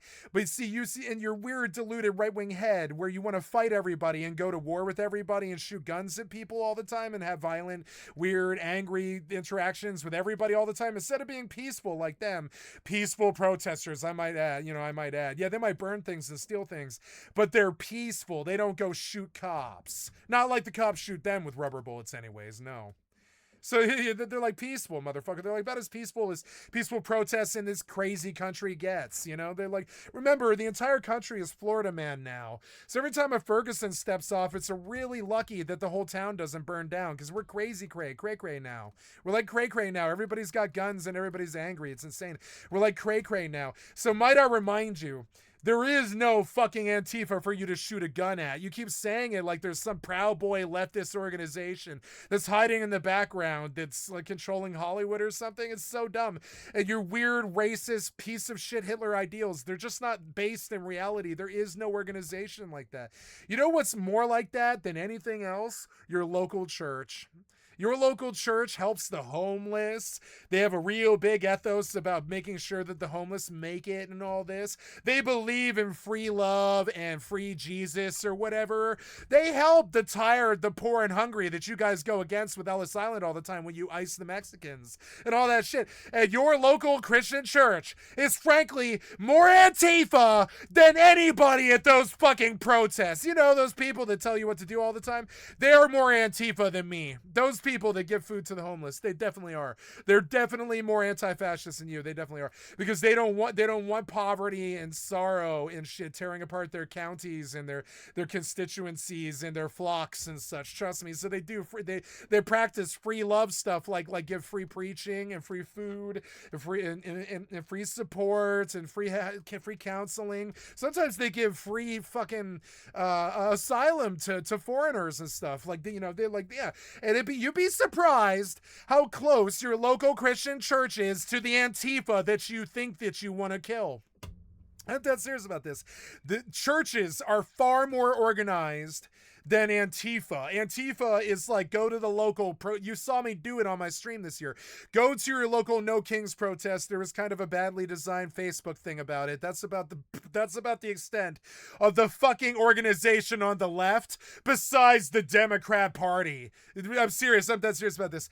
Occasionally the left will send out a Facebook to get disgruntled people to show up when somebody gets shot or something bad happens or there's a war or 9/11 or something. The left shows shows up after some badly designed Facebook post goes out, and it's like, hey, you guys want to show up on on Trump's birthday and protest the whole oligarch king thing that they're pushing on us right now? And yeah, everybody's like, oh yeah, sure. And then you'd be surprised, I got footage of it, didn't I? Everybody shows up. It's not Antifa, motherfucker. It was old ladies singing a death dirge for his birthday song. Old ladies, 94. Some of them were Republicans. I talked to them. Like, some of them were Republicans. It was insane. Like, but they were still singing a death dirge on his fucking birthday. And it is crazy. Both sides, they were from both sides. You seem to think that Antifa is this thing that you can point the barrel of a shotgun at, like Kent State. But no, it's just some fucking hippie, you pieces of fucking fascist shit. It's just some fucking hippie. Stop talking about Antifa. Like, we're leftists. Like, motherfucker, okay, leftist is a really, really, really big, really big category. It's not just Democrats. Like, in the right wing, you have Republican to, like, what's it called? Libertarian and everything in between. And then you got alt-right crazies who genocide people, right? Pretty big box. The left is the same. You can't just go blame Antifa and kill the left, because the left is this huge, huge box that just doesn't boil down to some kind of Santa Claus, Easter Bunny, fucking fantasy and your piece of shit, low IQ, fucking retard brain. There's no Antifa to kill, you piece of shit. It doesn't exist. I wish it did. I wish the left was organized in any fucking way or form. Yeah, you could go kill the Democrat Party. Go kill them. Go have your civil war and kill the Democrats or whatever. Please leave whatever you think Antifa is alone, because it's going to be 94-year-old grandmas singing a death dirge on Trump's birthday. And I got footage of that on my No Kings protest video this year. And like, every time you say Antifa, I laugh in scorn at your retard low IQ assumption of what the situation is. Because it is just this weird fucking amalgamation of a guess. What you think the Occupy movement is, what you think the 1% movement was, what you think Antifa is. You guys are so fucking dumb. I know that you guys fight other factions with guns all the fucking time, like like you went to Vietnam, like you went to Kosovo, like you went to to Afghanistan and such. I know you fight people with guns all the time, so you really want somebody to fight with a gun. I know you don't like the left, and you really want somebody with somebody to fight with a gun. I know you really do. But remember, these are people and their fucking grandmas. There is no Santa Claus, Easter Bunny, fucking, Antifa, fucking Osama bin Laden to blame all your terrible problems on. It's just greedy, rich white people or leftist populism. It's the leftist population. It's just, is 50% of America. It's people and their fucking grandmas and their kids and shit. There's no Antifa sitting around in the background brewing acid and making bombs to blow up Trump or some shit. I know you think that we're crazy like that, and occasionally some right-winger pretends to be us, like Mr. I Killed Charlie Kirk because he said, trans was bad or whatever. But no, motherfucker, that's a right-winger with a goddamn gun as usual killing somebody. That's not a leftist. His family wasn't leftist. Narratives and did so with honor. Like, come on, man. His mother was pissed off that they were saying that they were. Like, motherfucker, this is not a leftist. They're not leftists when they climb the bell tower and shoot at Trump or whatever. They're not leftists. They have accepted guns and violence in their fucking heart. That's a right-wing thing, If somebody on the left who is communist draws arms and becomes fascist, they are no longer leftist, they are rightist. If they use force and violence and political intrigue and, black book stuff or blackmail or that kind of thing, if they use force in any way, remember, political force is political violence. It's the same thing. So, understand, there's no such thing as a gun-wielding, trigger pulling, murderer leftist. I'm going to tell you this as many times as I can tell you this to get it through your low IQ piece of shit tablet addled brains, you know, with your tweeting your covfefes and your idiocy and all this, right?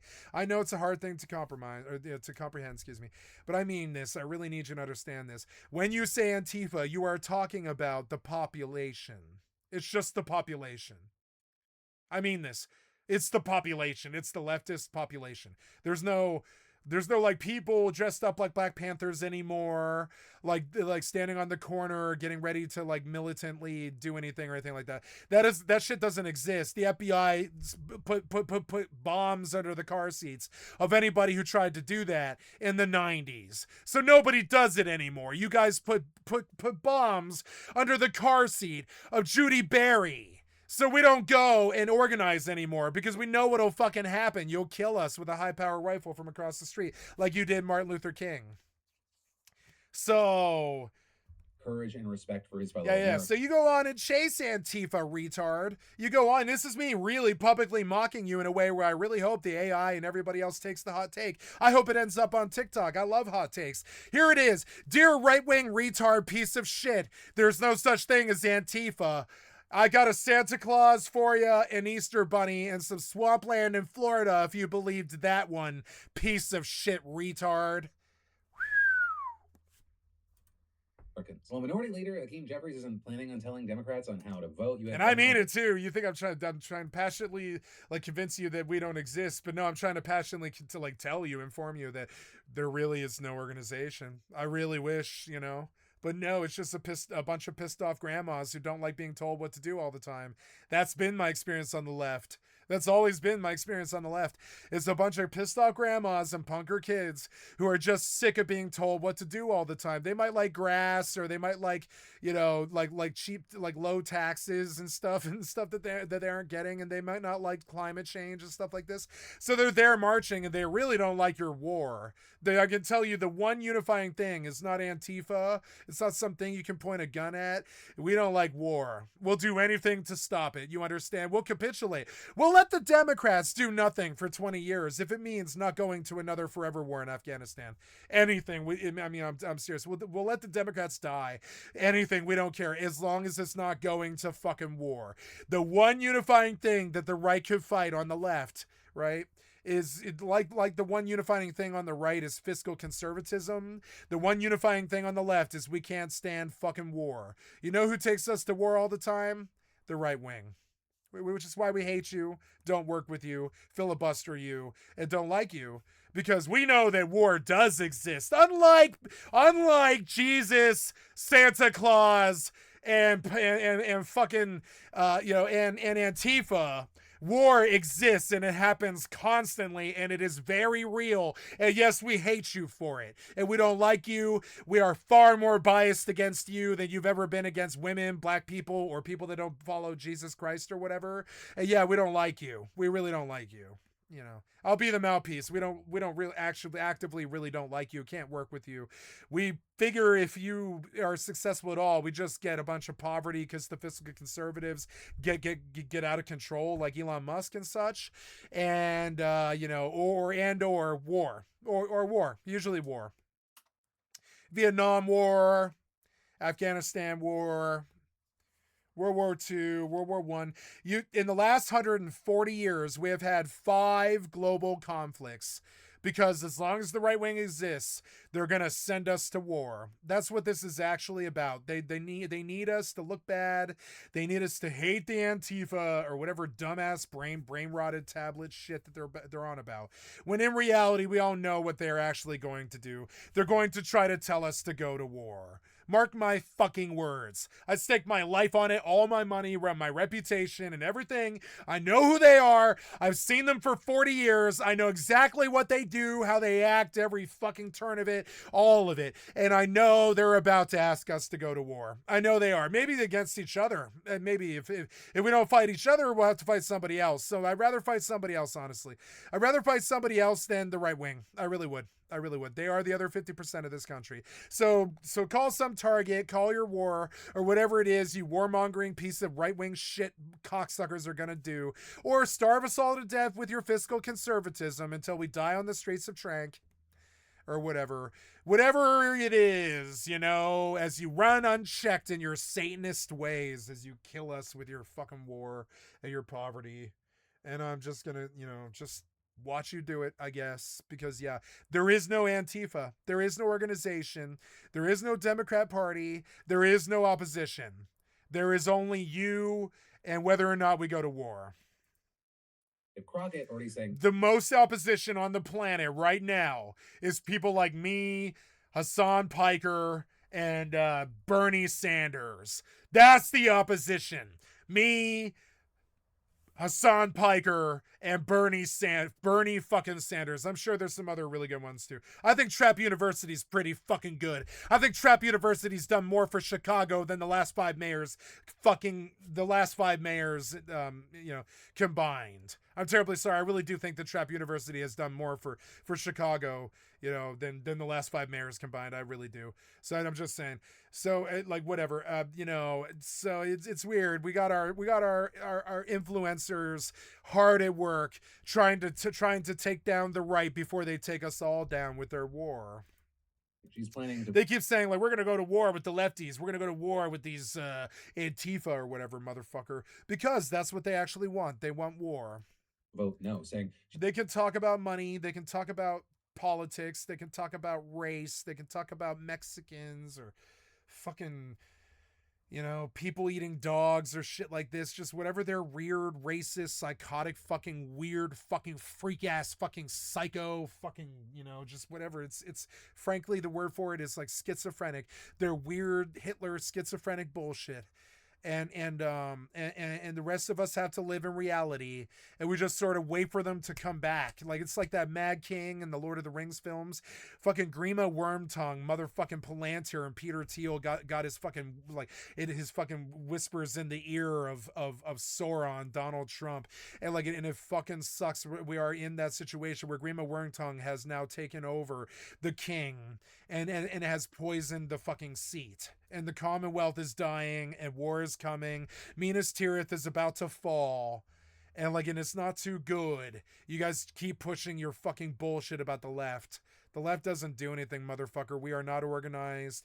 We don't even do Democrat. We don't even vote for Democrats barely. The Democrats, might I remind you, how many votes did the Democrats pull in 2024? How many presidential votes did the Democrat, like, we're going to go back to what's it, ChatGPT here. We're going to ask a question. What's her name? I have to remember her name. What's her name? I forget her name all the time. It's Alex Sam Taylor Casey. Hi, Alex Sam Taylor Casey. I wonder, can you enlighten my audience as to how many presidential votes did the Democrats pull in 2024?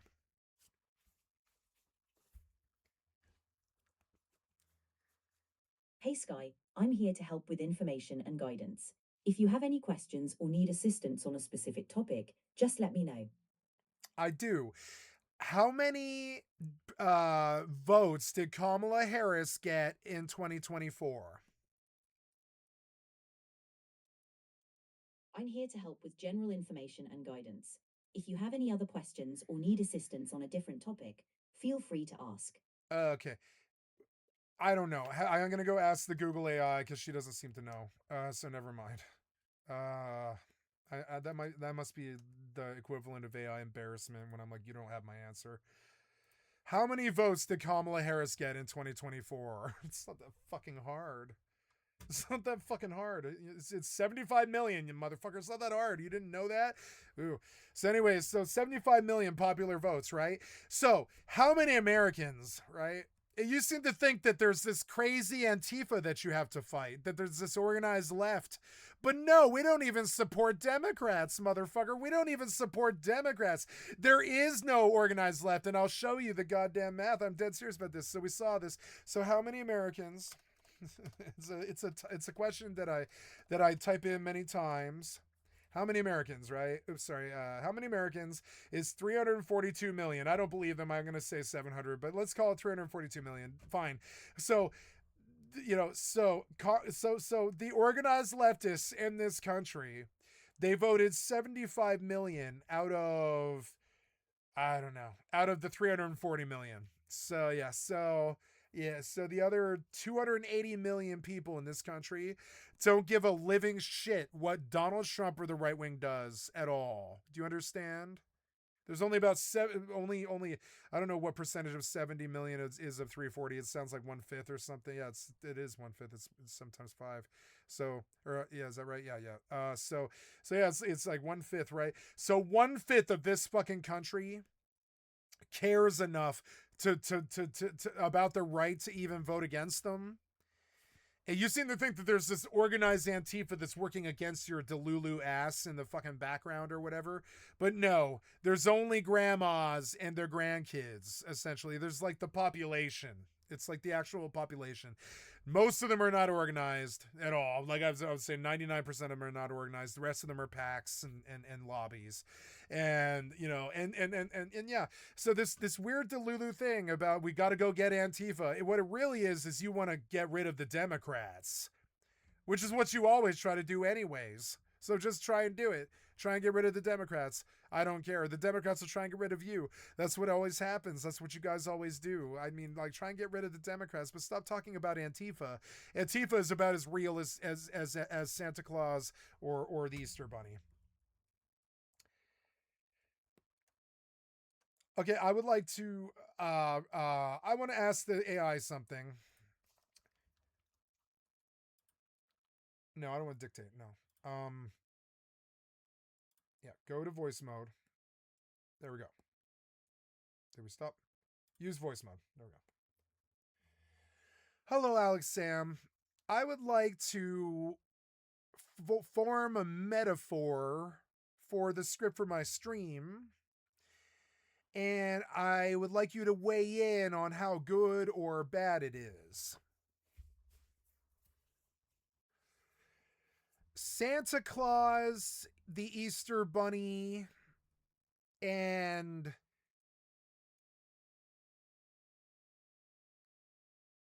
Hey Sky, I'd be happy to help with your metaphor for the script.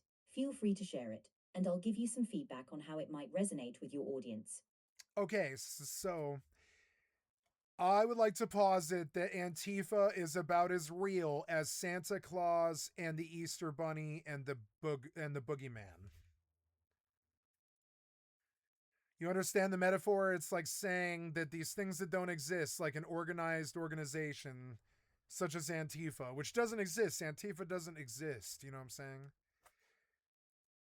It's about as real as Santa Claus or the Easter Bunny. How, weigh in on the metaphor. Is it bad?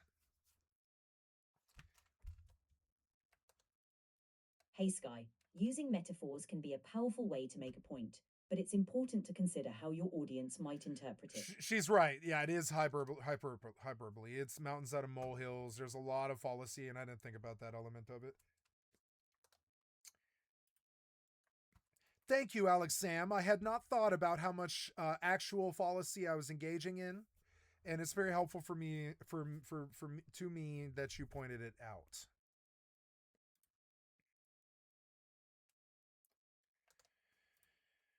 Currently in early access, so just as a disclaimer, since this is an early access scenario, these tips are subject to change, but I imagine that I'm on the wrong channel. She's not sure what is honorable about Kirk's past statements. Right, and that is, she's not the only Democrat potentially in the center of a controversy right now. Right, just yesterday, Representative Ilhan Omar narrowly escaped being censured by the House when she said after Kirk's death, Charlie was someone who once said, guns save lives. After a school shooting.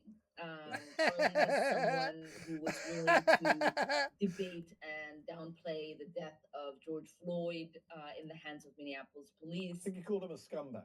right, have no regard, downplay slavery and what Black people have gone through in this country. Right, and then she reposted this clip on Twitter. Don't be fooled. These people don't give a single about Charlie Kirk. They are just using his death to further their Christo-fascist agenda.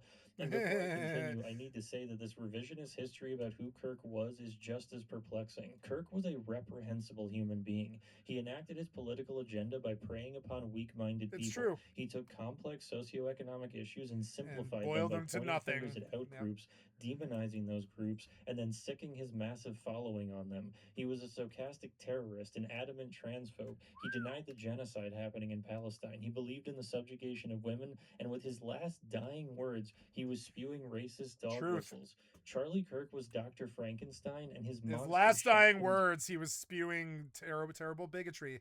This is absolutely true. Yep, with his last dying words, he was still spewing bigotry. To the last word, as the gay person shot him, or a trans person, whatever it is, LGQBT person shot him. Right?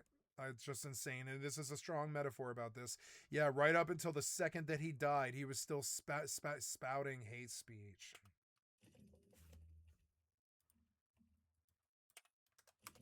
Through the neck.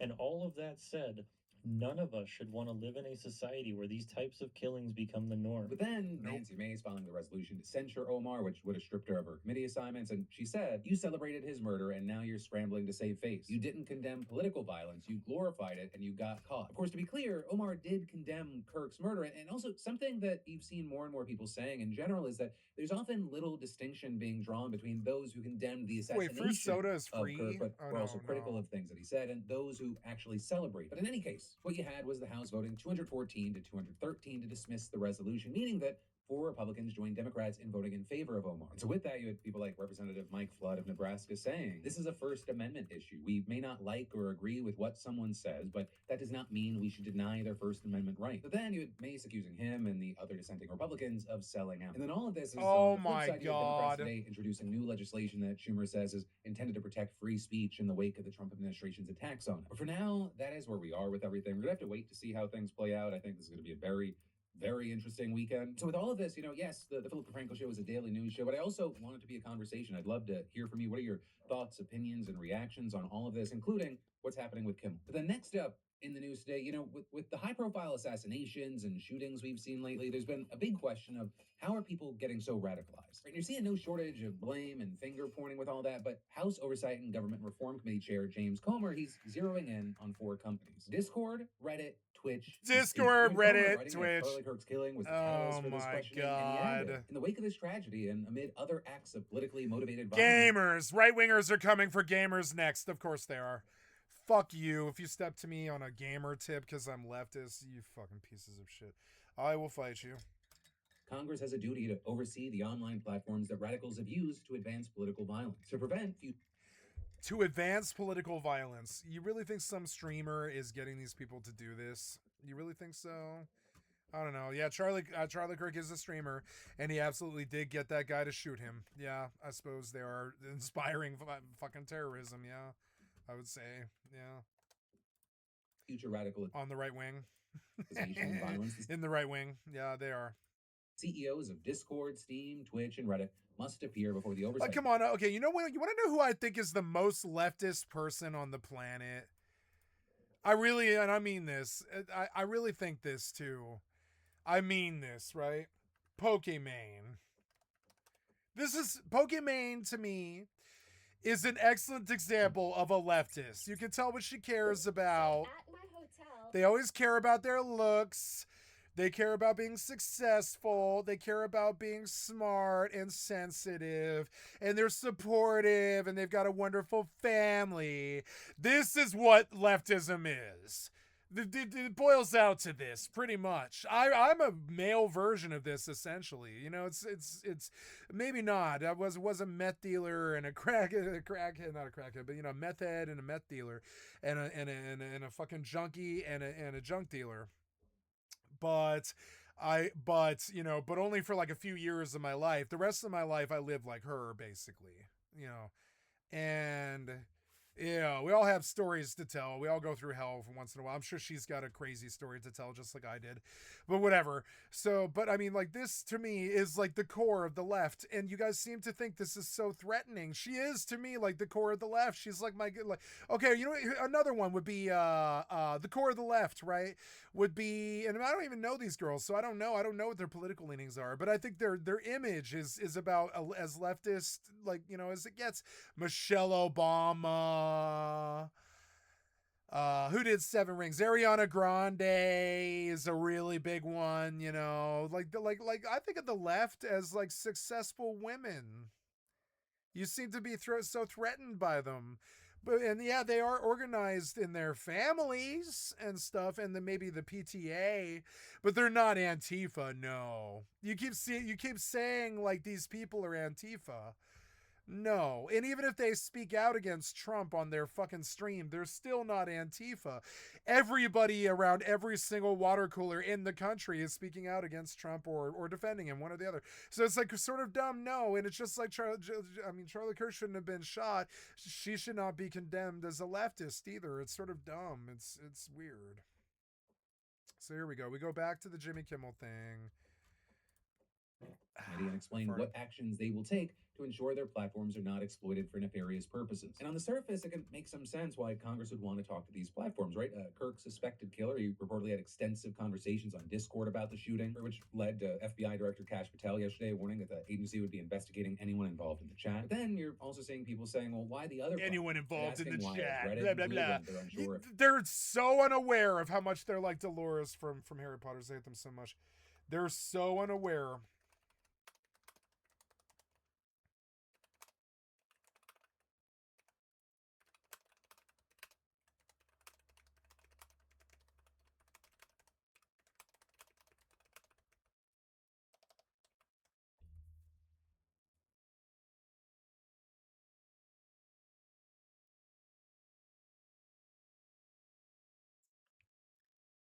They're so unaware that they're the bad lady from the Ministry of Magic, and I hate it.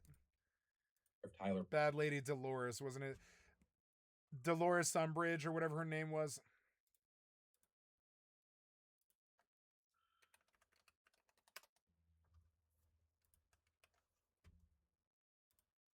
And I hate it. Robinson was even active on the platform. I hated them. You got people asking questions about Steam and Twitch. Right? And with Twitch specifically, you have big online political commentators like maybe big things are coming. Maybe I better stop speaking out against the right wing on my stream, or I might get kicked off Twitch. Maybe I better stop doing that on YouTube too, or I might get kicked off YouTube. Maybe I better make peace and just call them shitheads in my mind, and maybe not say it on the stream anymore, because it kind of sounds like they might come kill me, or like at least cancel me. If they're canceling Jimmy Kimmel, he has lawyers, you know, he has lawyers and people that can defend him against this sort of thing, and he still had it. He still got it. So it's like sort of crazy. It's like if they can take down Jimmy Kimmel, why would they come after me? I'm like a 2-pop streamer, you know. I don't care. I've got me and the person who's obsessed with me, you know. I don't, you know, like, you know, that's, you know, it is what it is. And so it's just weird, like, why would they come after me? I don't think they will. I can say whatever I want for as long as I want, and if they come after me, I would be proud of it. Frankly, I would be proud that they came after me, honestly. So whatever, I don't know. It's like weird. It's like everybody's got to make their stand against these fucking piece of shit fascists from the Ministry of Magic. Hassan Piker sounding off saying, it feels like there's another reason they're including Twitch. Yeah, I wonder why they're going after Twitch, even though Twitch wasn't even mentioned in the investigation. You know, I think about this sometimes. I remember that Harry Potter lady, J.K. Rowling, she like made this metaphor about how it was the Ministry of Magic existed pretty much to make sure that that underage teenage witches and warlocks didn't use magic before they were ready to do it, right? And the only time that the ministry ever got involved with the school, generally until the Death Eater Donald Trumpers took over, Voldemort took over, right, was when, you know, when and like happened to Harry Potter, I think in season 1, in episode, the first movie, right, where they're like, you've been busted for doing underage magic. I think it was the second movie, I think it was. And they're like, you've been busted for doing underage magic, right?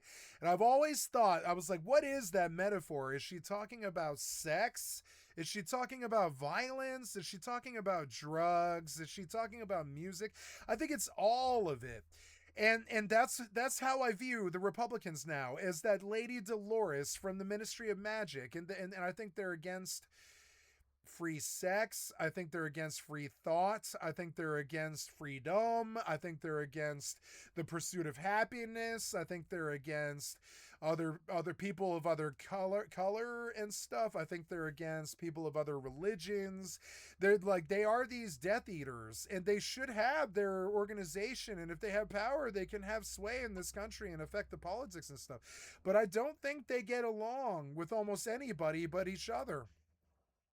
They're like Klingons. I think Klingons are a good metaphor for the right wing. They like war. They can't get along with fucking anybody. And if it is, it's like a miracle, like Worf.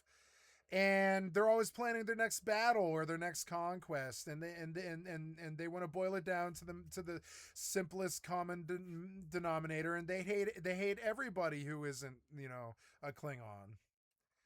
And I think it's a good metaphor. I think the Slytherin, the Empire in Star Wars, and the Ministry of Magic are good metaphors for the right wing. I think they are the right wing. That was their almost all of their depictions. They're the organized right trying to be the Gestapo. They're the stormtroopers, the SS.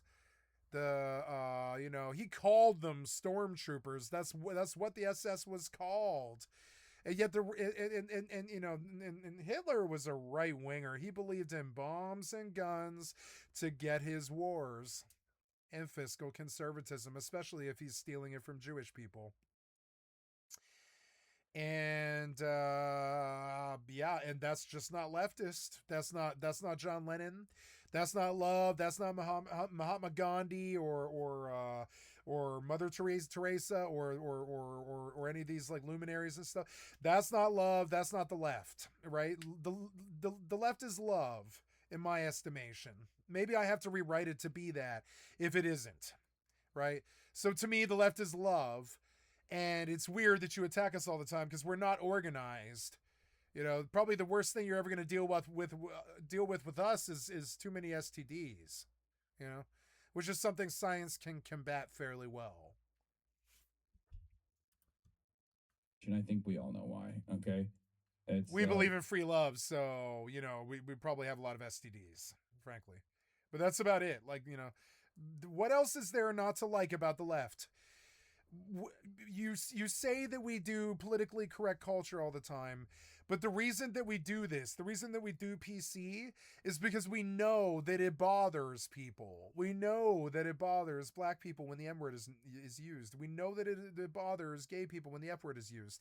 It's just, we know it, so we censor it. We do. And we don't do this because we don't want you to say it or not have freedom of speech. We do this because we care about their feelings. We're bleeding heart leftist liberals. We care what they think about us. We care that they feel welcome in our culture. We care that they feel welcome enough to fuck us or be friends with us or family. We care that they meld with us and they gel and they form the melting pot that is America. I don't care what you say. It's always been the melting pot. And bring us your tired, you're poor, you're hungry. And I'm sorry, but, and those are the ethos of the left. It's not this organized Antifa thing where we burn down like businesses or anything like that. That is angry people masquerading as the left, or who are frankly confused with the left. But I mean, like, they're not totally leftist. They may not believe in love. They might have hurt a lot of people physically in their life, which to me is a disqualification. If you physically hurt somebody, you aren't a leftist. Being a leftist is quite difficult. I believe this too. I believe this. If maybe you've lost it. Like, maybe somebody was, like, I saw recently a guy get shot in the face with a flare gun, And he punches the lady afterwards. This old lady shoots him with a old lady shoots guy with flare gun, right? And he punches her afterwards. And I was like, well, there you go. If there was ever a leftist who didn't want to hurt somebody, it's this. Now, this is what it looks like when you see violence on the left. And I've been in situations like this in my life 9-10 times. I just scream so loud, or I get on the phone with 911 and I call the public fucking like utility people who I pay taxes to be there, civil servants and stuff that I pay taxes to be there to come protect me, because I don't believe in violence in modern culture. And that's what the left is. The left is a sacred vow of nonviolence. Many people on the right think that they're leftist. They aren't. So this lady, she goes crazy as she shoots her gay neighbor in the fucking face, or at least that's my assumptions he's gay, but I don't know. She goes crazy. She knows him, but she doesn't really know him to do this. She doesn't hate him or anything. She just goes crazy and she shoots him in the face with a fucking flare gun point blank. Yeah, that is what you just saw.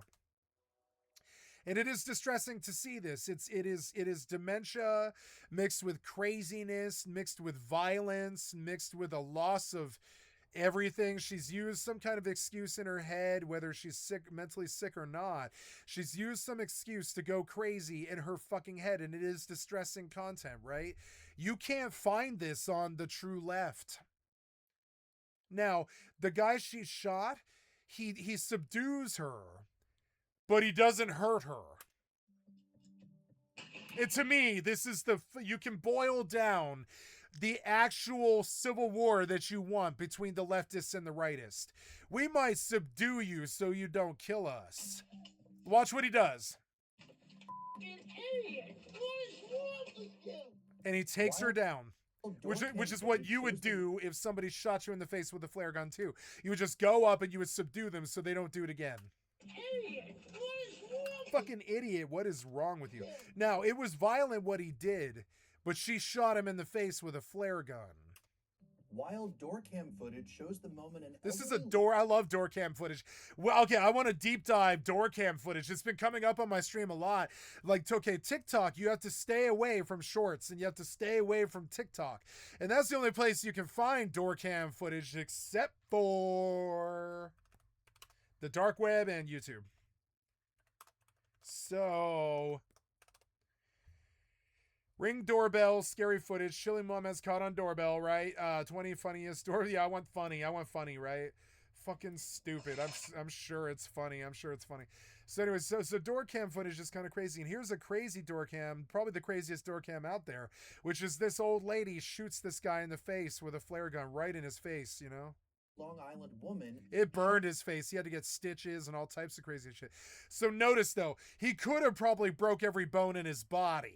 If he had any violent tendencies, he probably would have. On her neighbor But he's just not like that, and that's the left for you. I swear to God, I know you think it's like we're sheep in wolf's clothing or whatever, but no, or wolf in sheep's clothing, one or the other, right? But no, it's actually as simple as that. The average leftist just will not harm anybody. We don't believe in it. It's a very simple thing. Thou shalt not kill, thou shalt not harm. Face with a flare gun. It's so simple. It's in the Bible. Thou shalt not hurt. I mean, it's not in the Bible, but to me, it's the same thing. Thou shalt not kill is the same thing as essentially God's commandment that we shouldn't hurt each other.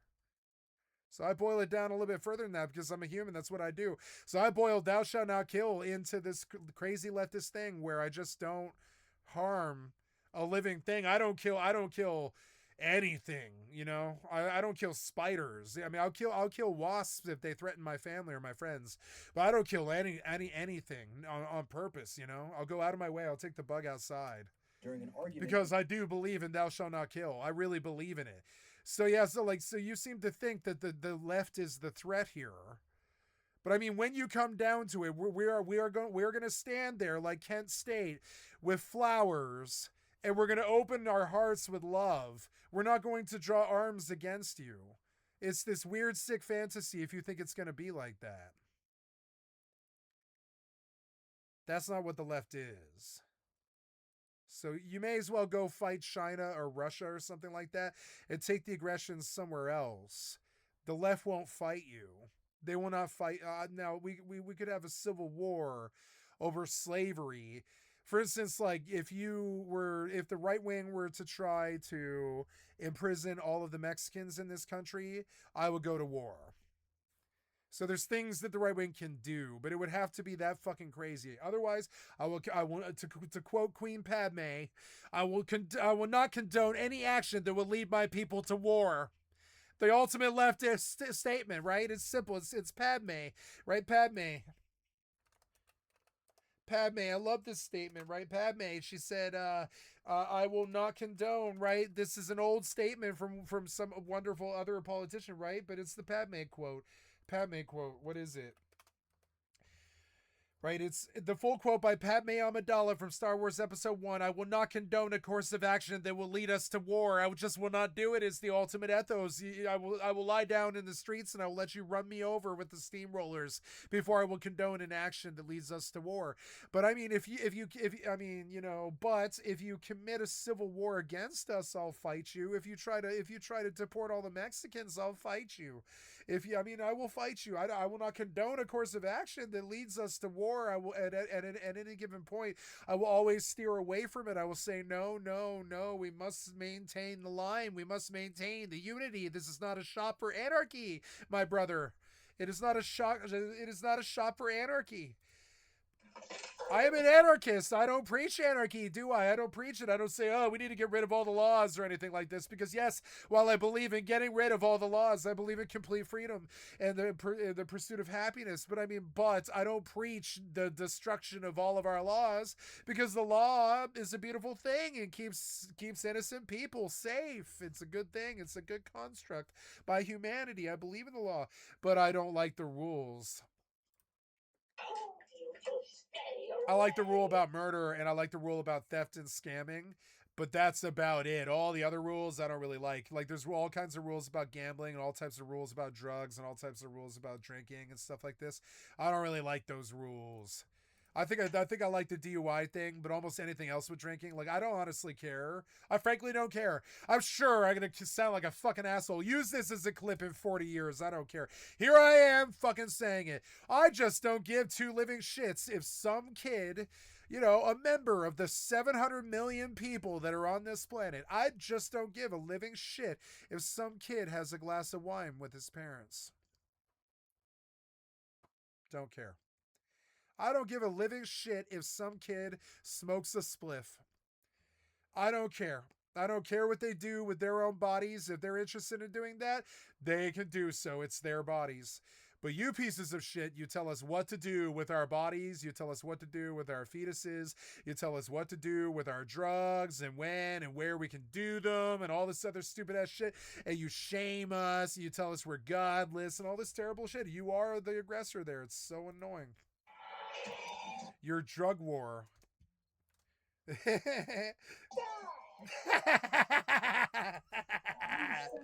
You son of a bitch. Don't cause this poor elderly postal service worker to have a heart attack, please. Jesus Christ.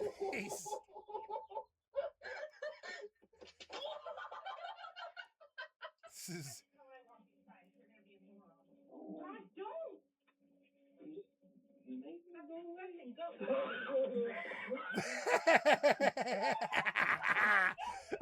It's a bat. It's a bat.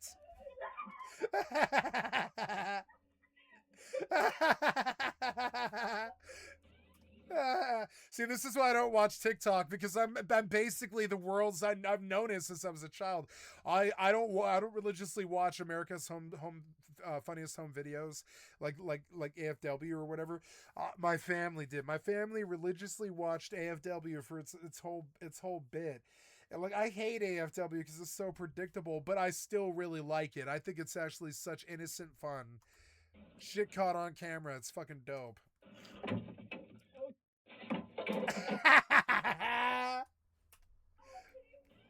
Yes. They got her on the chair too. You got to know how painful that probably is. Falling on the chair is probably so fucking painful. She probably got a bruised bone. No, she's probably fine. It just took her out. They took her out. Nope. Something wrong. Something's gonna happen. Oh, damn. Did you break your hip, you idiot? Oh, yeah. You're probably like 380 pounds and you landed all of it on your hip and it's broken now. Oh. Ah. It's like that Family Guy where you can't stop saying, oh. Ah. Ah. Ah. Ah. You know, when he's hurt, he like falls and he's like, ah, for like 90 seconds or something. It's the most painful time. Like, it was the most painful bit in television history, was when he was like, ah, ah. Or when Stewie was sucking on his nipple. That one was like the most painful fucking scene I've ever seen in a television show. It absolutely was.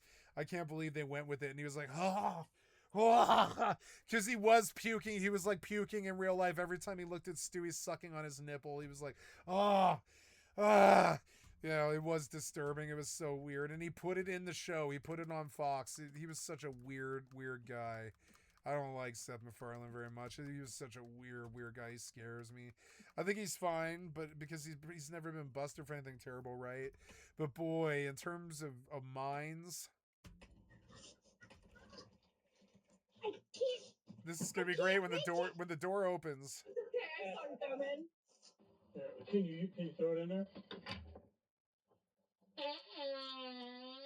Yeah. Oh yeah, whop, thwop, thwop, thwop. It'll get the air out of your pants. Yeah. Wow, he kept going. But yeah, tuck. Oh my god. Yeah, it's your cooking. It's your cooking.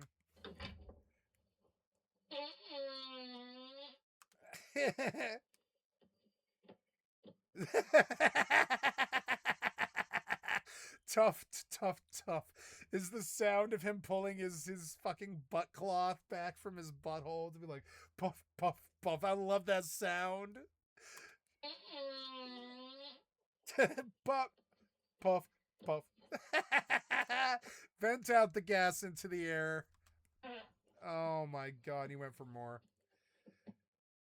What do you feed him? It was a meth fart. Oh! Yes. Yes. Glorious. You okay? You okay? You okay?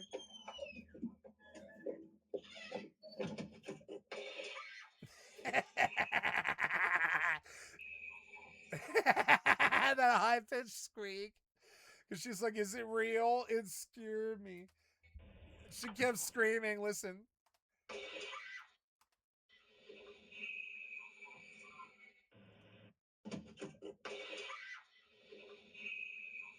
It startled her.